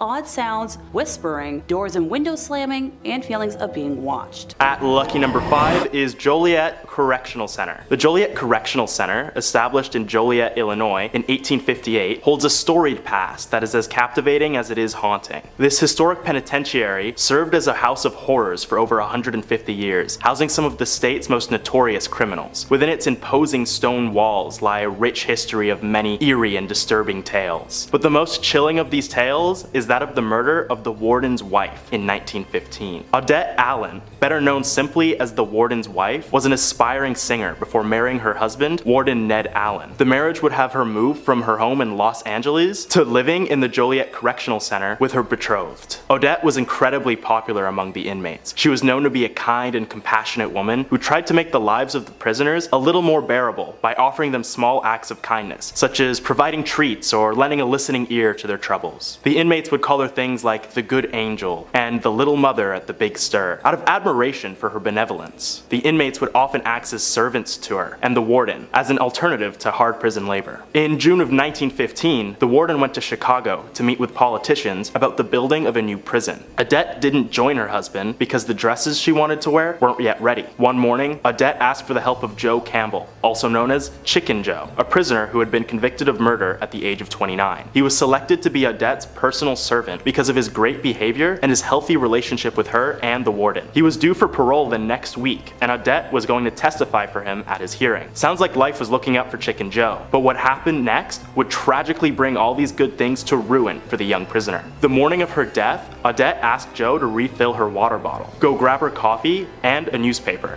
and to walk her dog. To this, Joe obliged, but then an hour later, he would return to the house with smoke coming from Odette's bedroom window. Firefighters were quick to the scene, but were not fast enough, as once they extinguished the flames, Odette's charred body was already laying still on the bed. Upon investigation, they discovered that Odette was SA'd and killed before the bed was set on fire, and suspicions immediately turned to Chicken Joe. Joe was the subject of much scrutiny from police, Illinois citizens, and even fellow prisoners. Even after adamantly pleading innocence, Joe was sentenced to death by the court, but his sentence was changed to life in prison at the last second by a sympathetic governor who believed his story. After the tragedy, strange things started happening in the prison. Many inmates and guards would report seeing or hearing Odette still wandering the halls. There have also been some cases of hearing her singing in the nearby prison cemetery. One night in the 1930s, about 5,000 people went to the cemetery armed in an attempt to vanquish the apparition, but no one could find her anywhere. Amidst the chaos, a dozen people went missing, supposed victims of the ghost. Which to me is crazy. Like, at what point are you so scared of a ghost you need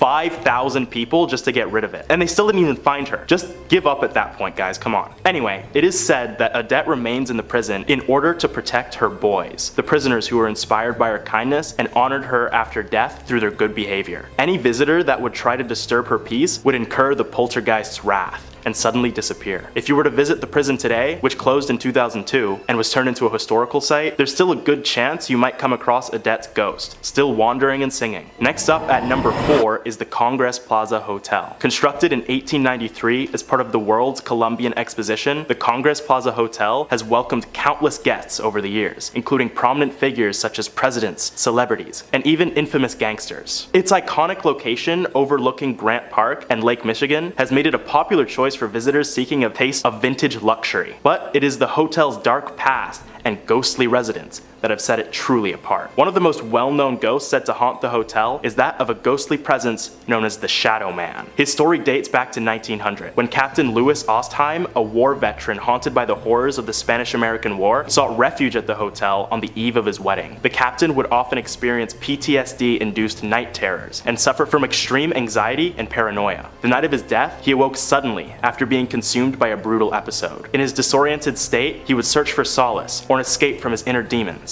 And tragically, he took his own life. Ever since that fateful night, the spirit of Captain Ostheim has been seen walking through the Congress Plaza Hotel, appearing as a shadowy figure gliding through the halls with a haunting aura. Guests and staff have reported encountering the Shadow Man on multiple occasions, his spectral form silently following their footsteps, as if seeking some elusive connection or unfinished business. Those unlucky enough to meet the Shadow Man's gaze would begin feeling greatly distressed and having night terrors of their own, some meeting the same fate as him after the fact. As the years have passed, the legend of the Shadow Man has become deeply ingrained in the history of the Congress Plaza Hotel, adding to its reputation as one of Illinois' most haunted locations. The spirit's enigmatic presence, coupled with the tragic circumstances that led to his lingering existence, makes encounters with the Shadow Man as eerie and thought-provoking as they are dangerous. Do any of you guys see any ghosts while staying in a hotel? Leave a comment, because I feel like these days every hotel on the planet is haunted. Next, at number 3, is the Englewood Post Office. H.H. Holmes, no relation to Sherlock, was a deceptive figure who gained infamy in the late 19th century as one of America's first documented serial killers. Operating during the time of the 1893 World's Columbian Exposition in Chicago, Holmes constructed a nightmarish building with a name I'm not even allowed to say on YouTube. But for the sake of brevity, I'll call it Death Castle. Officially named the Holmes Castle or the World's Fair Hotel, Death Castle was a 3-story building located on the corner of 63rd and Wallace Street in the Englewood neighborhood of Chicago. From the outside, it looked the same as any other ordinary commercial building, complete with shops and apartments. However, its true purpose was far more sinister. Inside the castle, Holmes had constructed a labyrinth of secret passages, hidden staircases, and windowless rooms designed for his nefarious deeds. He used his magnetic charm to lure and manipulate unsuspecting victims, often young women and visitors to the World's Fair, into his deadly lair. The castle featured soundproof rooms, gas chambers, trap doors, and a chilling basement equipped with dissection tables and vats of acid. Holmes would typically seduce and swindle his victims before leading them to their deaths. Many were asphyxiated with gas, mutilated, tormented both psychologically and physically, and killed in various gruesome ways. Once they were deceased, Holmes would dispose of their bodies through the building's hidden chutes, transporting them to the basement for disposal. His exact number of victims remains a mystery, but it is believed he may have killed anywhere from 20 to 200 people during his spree. His sinister acts continued undetected for years, aided by his ability to change aliases frequently, making it difficult for authorities to track him down. Holmes' reign of terror finally came to an end when he was arrested in 1894 for an unrelated insurance fraud scheme. That castle didn't pay for itself, I guess. As investigators delved into his background, they began uncovering evidence for his horrifying crimes. On May 7th, 1986, H.H. Holmes was executed. Before his death, he confessed to 27 killings, but hinted at a much higher body count. Afterwards, the infamous Death Castle was later destroyed by a mysterious fire, and a post office was built atop the ruins. Within the Englewood post office, it is said that you can still hear the many screams of Holmes' victims. And there have been reports of those who dared venture to the basement, which survived the fire, and you can still see Holmes killing one of his 200 victims, a phantom that echoes the terrifying events that occurred over a century ago. I just got the chills. Next up,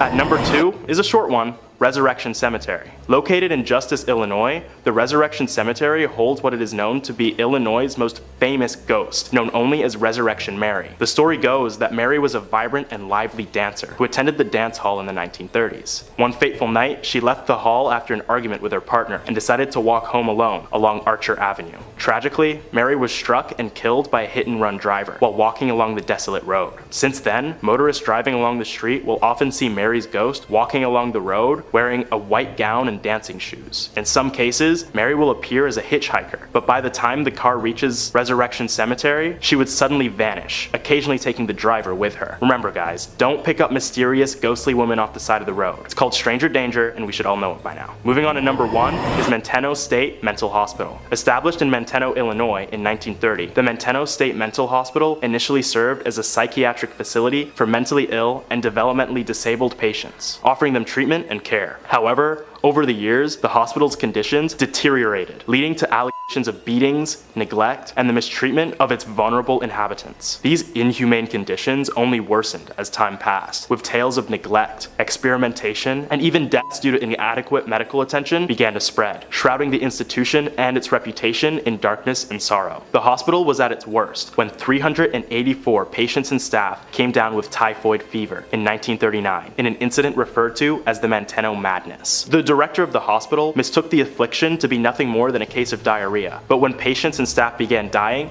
panic set in. Patients banging on windows, orderlies going missing, doctors deliberately injuring their patients. Everything that could go wrong went wrong. Those who died during the Menteno Madness would later haunt the abandoned asylum after its closure in 1985. Those who visited the old hospital would report seeing patients and doctors alike scurrying about the abandoned halls, but it was those who ventured into the tunnels beneath the hospital that were in real danger. Paranormal investigators have gone down into the tunnels in hopes of finding the rumored ghosts, but are met with a much more sinister presence. It is said that the malevolent doctors who would mistreat their patients wander the complex of tunnels, hoping to release their rage upon anyone stupid enough to enter their domain. What was once a place that healed was now a place that harmed, enthralling thrill seekers to see the mad doctors for themselves, only to pay an unfortunate price. After the repeated disappearances of ghost hunters, urban explorers, vandals, and the like, the building was demolished by Wrecking Ball in 2015 to discourage anyone from entering the haunted grounds. Kicking us off at number 5, we have the St. Louis Cemetery, number 1. The first of 3 Roman Catholic cemeteries in New Orleans, this is a legendary site for ghost spotting, although you'll need a vetted tour guide to get in. Break this rule and who knows what kind of curse you'll incur. The cemetery is full of above ground tombs, which some refer to as cities of the dead. These vaults are largely from the 18th and 19th centuries, although some of the graves date back to early 1700s. Of course, with all sorts of above ground burials, one would expect to see plenty of ghosts here. Visitors claim to see manifestations of ghosts walking around, and an abundance of amateur photographers claim to have captured ghost orbs on film.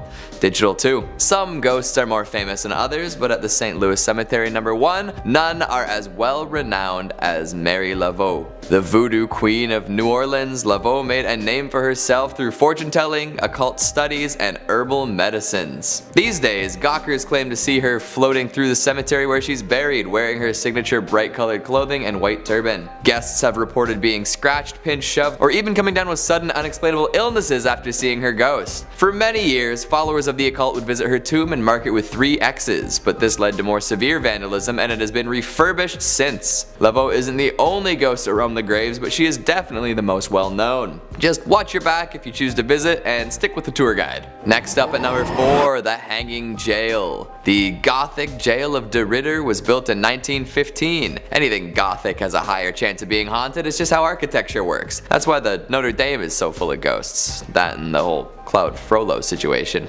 Spirit appreciators in the know believe that the jail is haunted by 2 men hung for the slaying of a taxi driver. Joe Genna and Moulton Brasseau hired a taxi driver late one night and told him to drive. For reasons still up in the air, they killed him. Not knowing what to do with the body, the 2 men dumped it in the old Pickering Mill pond and ran off into the night. Maybe they drove off. I wonder if they took the cab. The body was found and traced back to the 2 would-be on the run murderers. and such they were convicted and then hung from the 3rd floor gallows. The interesting thing about the gallows though is that a spiral staircase circles around the noose, so there's a vertigo-inducing set of stairs surrounding the ominously hanging noose. Definitely a ghost creator if I've ever seen one. In addition to this lovely feature, there's also an underground tunnel connecting the jail to the next door courthouse. That is a tunnel you would not want to find yourself in after hours. Who knows what kind of crooked-necked wailing ghosts you find down there. Of course, there are plenty of people who claim to have captured photos of the ill-fated duo along with many other unlucky lawbreakers. Just remember kids, if you want to be a ghost, constantly do things that you'll regret. That way, you'll have all sorts of reasons to stick around for the afterlife. Coming in at number 3, we have the Dauphine Orleans Hotel. What was once a bordello is now a very popular hotel and bar. Jilted lovers, recovering soldiers, mistreated women, they all have a chance to haunt this New Orleans landmark. Of all the stories, there are 4 that tend to come up no matter who you ask. The first is that of a lost bride, thought to be the spirit of a young woman named Millie. She was working for the bar as a courtesan when she met a dapper young man and they decided to get married.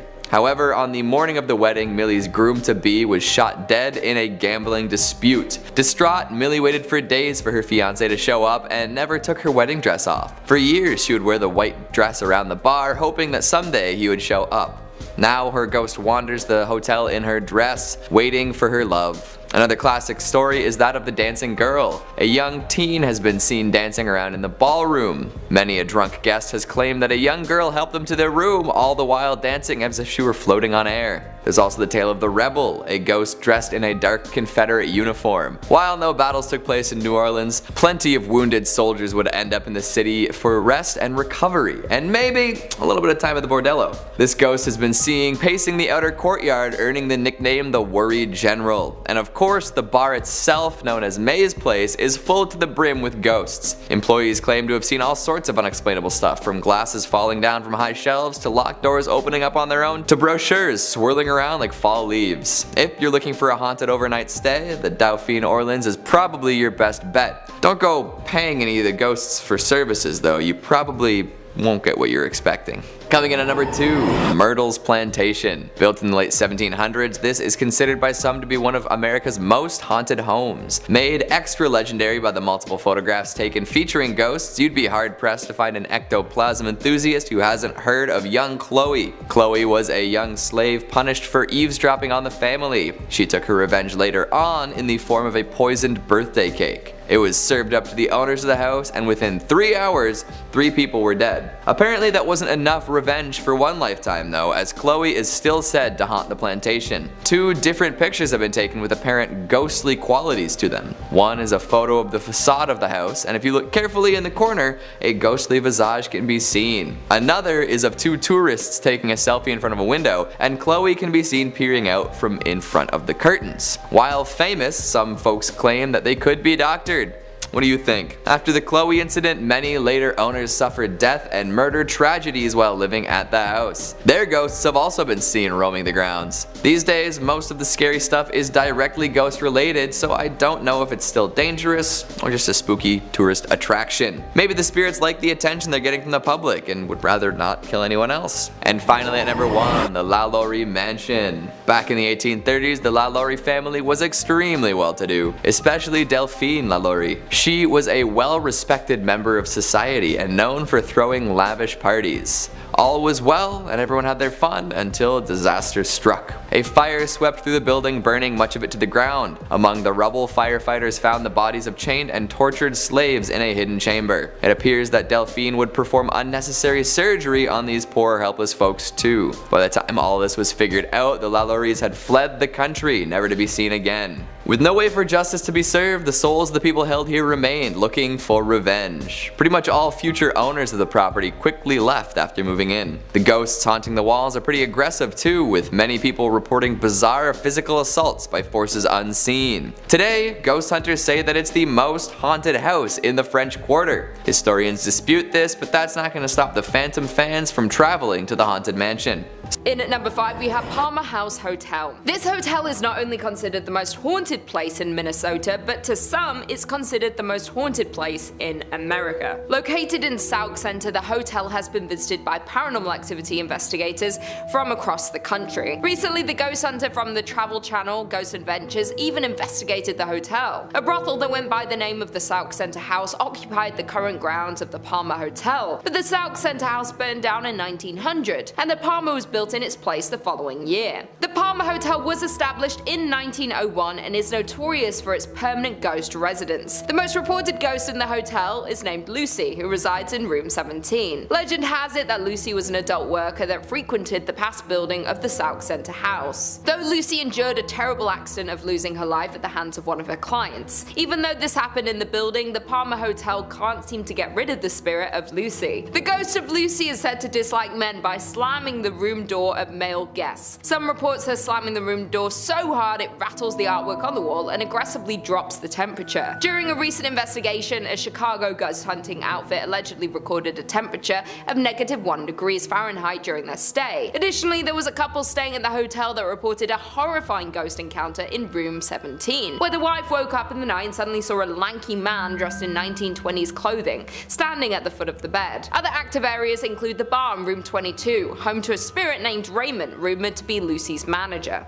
One employee of the Palmer House Hotel has confessed that their favorite paranormal experience is when guests complain about how noisy the people above them are, even though they are on the top floor. The ghost encounters and paranormal activity is so frequent at the Palmer Hotel that the current owner, Kelly Freezer, didn't believe in ghosts, but this changed when she became the owner of the hotel. In at number 4 we have the Soap Factory. The Soap Factory was at its peak during the soap boom of the 1880s, though now the factory has been left abandoned. The Soap Factory is one of the oldest factories in Minneapolis. While the process of making soap required lots of fats, lie in extremely hot temperatures, therefore it wasn't the most glorious or safest workplace in its day. Furthermore, the fats came from animal carcasses, thousands of them. The flow of blood and skin leaked into the Great River next door in the turn of the century. The building's smell of flesh made it a hot spot for stray dogs that the city paid to be rounded up and sent to the end of their life. If that's not creepy enough, there are legends regarding malpractice taking place at the factory, with animal fats from local restaurants taken to be made into soap. And there were also rumors of child labor at the factory, but whatever you choose to believe, there is no denying that the site contains negative energy. Now the basement of the abandoned factory is used for haunted tours.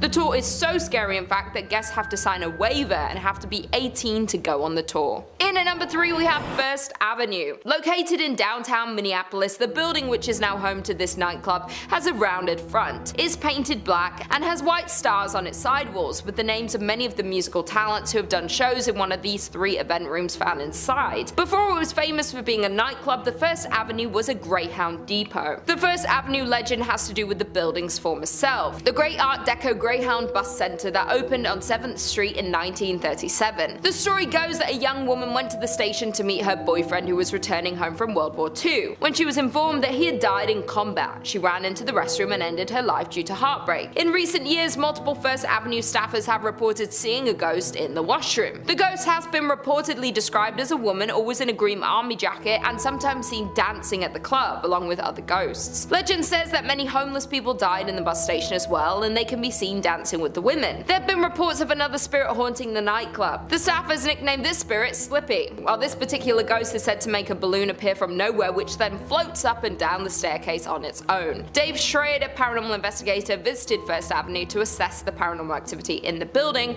multiple times and has concluded that the building is indeed haunted by many spirits, indicating that the record room is the most active area of the site. While DJs that have played at the venue have reported frequently hearing strange noises through their headphones such as growls, voices and screams, other performers report their equipment being pushed off stage with no explanation. In at number 2 we have Schmidt Brewery. Schmidt Brewery became the largest in Minnesota by 1860, producing 1,200 barrels annually and shipping them as far south as Tennessee. It was restructured as the St. Paul Brewing Company in 1898 before being sold to Jacob Schmidt soon after in 1900. Since its opening in 1884, many ghost hunters have visited the Schmidt Brewery to experience some of the many rumored paranormal activities. The brewery has been the site of many constant unexplainable instances, from fires to people losing their lives to terrible accidents. This place has seen a lot of scary sights. While the victims of these events linger around to haunt the grounds of the brewery, Brewery. Even though the building is now used as an artist's loft, that doesn't take away the scary history of the Schmidt Brewery. While most of the ghosts that haunt the grounds of the old brewery have to do with ordinary brewery workers dying in terrible accidents, in 1896 2 workers lost their lives in an explosion. Furthermore, in 1902 a worker fell down an unmarked elevator shaft. Additionally, in 1904 Matthew Colo, a worker whose job was to light gas lamps in the brewery, lost his life from inhaling flames. Schmidt Brewery has been a St. Paul haunt since 1855 for more than a couple of reasons, when owner Jacob Schmidt took down the original North Star Brewery sign,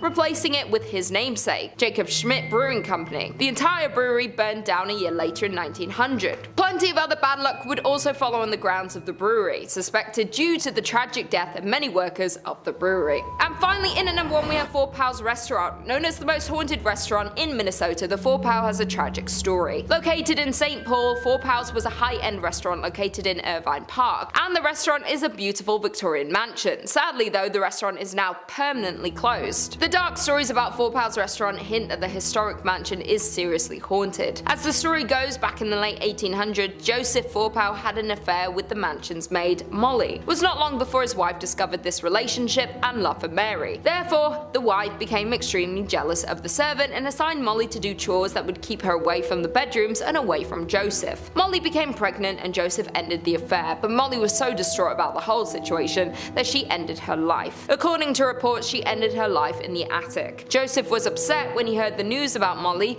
that he figured he could not stay in the house where his beloved died. One day he went out for a walk and ended his life as well. Since then, restaurant guests and employees have reported creepy sightings of a woman dressed in 1800s attire, lights turning off and on by themselves, and strange noises coming from the attic. In one case, the disturbances were so chaotic that it led to an investigation by the St. Paul police, whose canine dog refused to enter the attic. It is said that Joseph and Molly both haunt Four Pals, but many guests have said Molly is more active spirit. People say they have seen the two walking around the dining area, but Molly bangs on walls and smashes glasses. Some people say they can smell her lavender perfume. That being said, Mr. Four Pal is also sometimes seen, and his ghost has been reported wearing a dark waistcoat, silk vest, pinstripe trousers, and a derby hat. He can be seen going to the basement, at which time the lights flicker and shuffling noises are heard. He roams the house and has been caught on film many times. The former staff of the restaurant have also reported on many occasions when they would go floor by floor turning off lights as they closed down for the night. Then when the staff members get in their cars to leave, they'll notice the top floor light is on. Nevertheless, if the restaurant is haunted, the story of Mr. Four Pal and Molly is one of the most devastating to date. Coming in at number 5 we have William A. Irvin. During the fall season, the ship has haunted tours with actors, but the ship really is haunted. The haunted ship began in Duluth in 1992. Before the haunted ship started, the William A. Irvin was open for regular boat tours during the month of October. Historically, this month was really slow, and the DECC needed a way to generate more revenue during this quiet month. Having heard about a failed attempt by Cleveland's William G. Mather trying to become a haunted ship, the DECC decided to try their own hands at a haunted attraction. The William A. Irvin partnered up with UMD to give the school's drama department some experience on production and acting. Needless to say, their attempt was a huge success. More than 2 decades later, the haunted ship is the peak of the Irvin's yearly business. The most common sighting that employees relate is that a lady in white has been seen walking around the ship, noticeably. She is usually up on deck and is dressed in period clothing. Nobody has ever been able to identify who she is or why she is tied to the vessel. There is also said to be a former captain who is still overseeing his ship. He is most often seen in the captain's chair and is said to be angry that the ship remains in dock and is no longer seaworthy. There are another 2 men haunting the ship. One sticks to the front of the ship and apparently does not understand what has happened to him, while the other sticks to the rear of the ship and has confirmed that he died after falling from a ladder. The family of the second man has come forward and said the story surrounding his death was always suspicious and they were denied a claim to his pension. In at number 4 we have Enga Tower. The 82-year-old watchtower can be found right in the middle of Enga Par. The tower was built in 1939 and looks over the Duluth Harbor, being known as one of the most well-known haunted places in Minnesota, and for good reason. The tower is 531 feet above Lake Superior and is built of bluestone from local sources. Enga Tower was first dedicated by Crown Prince Olav and Crown Princess Martha of Norway on June 15th. It was built as a tribute to businessman Bert Enga, who passed away in 1931. The dedication was in honor of Bert Enga, an native of Norway who came to this country and became a successful furniture dealer. At the time of his death, Mr. Enger donated 2/3 of his estate to the city of Duluth. This included the land known as Enger Hill, which along with Enger Tower is also the home of Enger Park and Enger Golf Course. The tower can be seen almost anywhere throughout the city and has since been restored. There is a local legend that a man took his own life in 1948 by jumping off the 5th level of Enger Tower. They say his body has been found hours later but was never identified. That being said, there are numerous ghost stories of visitors seeing a man on the 5th floor of the tower before entering, but when they reach the top, he is gone. Coming in at number 3, we have Van Dusen Mansion. In 1892, grain baron George Van Dusen built a monumental mansion for his family. With 12,000 square feet, 10 fireplaces, a turret, and a $45,000 price tag, the home was a symbol of turn-of-the-century prosperity. After 2 generations of Van Dusens moved out in 1937, the building had been used to house almost everything except a family since, being used as a school, training medical facility, and even a college throughout the years. It was vacant in the late 1930s and spent 20 years as the College of Commerce. It was home to Hamline University Law School, then the Horst International Education Center. In the late 1980s, the castle fell on hard times and became little more than a flophouse. By the early 90s, it was headed for the wrecking ball. 2 weeks before it was scheduled to be demolished, it was rescued by Wisconsin entrepreneur Bob Poling, who bought it for $237,000. Now a venue to hold fairytale-esque weddings, the Van Dusen Mansion has had its fair share of past lives. In at number 2, we have Mounds Theatre. The renovated theatre and 86-year-old movie house can be found in Minnesota. The old theatres have been rumoured for the past several years to be a home of community of creepy ghosts. One story goes as the Mounds was built in 1922 and operated as a movie house until 1967, when it closed so abruptly that when volunteers arrived many years later to renovate the place, they found popcorn on the floor. The subject of paranormal TV shows and professional ghost hunting investigations, the theatre is allegedly haunted by a trio of ghosts: a happy little girl who bounces a ball on stage, a cursed old man who lurks in the shadowy corners of the projection booth, and a crestfallen usher who walks up and down the aisles in search of his lost love. The ghosts in the theatres are so active that the owner had a party of 4 Ghostbusters in a projection room sit in one dark and stormy October night. The dim light was extinguished and the room grew chilled. The owner stated that as the 4 sat silently awaiting their fate, shivering in the dark, and all at once there was the sound of a man crying. When investigating the sounds of the crying man, they found a shadow figure in the corner of the room. The figure reported having black glittering eyes and an aura of anger. Because of the odd ghost encounter and negative energy, they had to abruptly end the ghost investigation before it was too late. Another former owner who reopened the theatre in 2001 claims that the spirits of the theatre have gotten physical and grabbed them while they were working late at night. Some paranormal investigators have left with claw marks on their backs, but the scariest ghost of them all is considered the young girl. This is the theatre's most notorious ghost and is seen in a pink dress, often bouncing a ball on the stage. And finally, in at number 1, we have Anoka State Hospital. Located in Anoka town is the Anoka State Hospital, which is arguably the most haunted place in Minnesota. The Anoka Hospital was the first state asylum for individuals that were deemed insane. The building was established in 1898 and opened in 1900 to admit patients from other state asylums that had become too crowded. The first 100 patients were males from St. Peter's State Hospital and were considered to be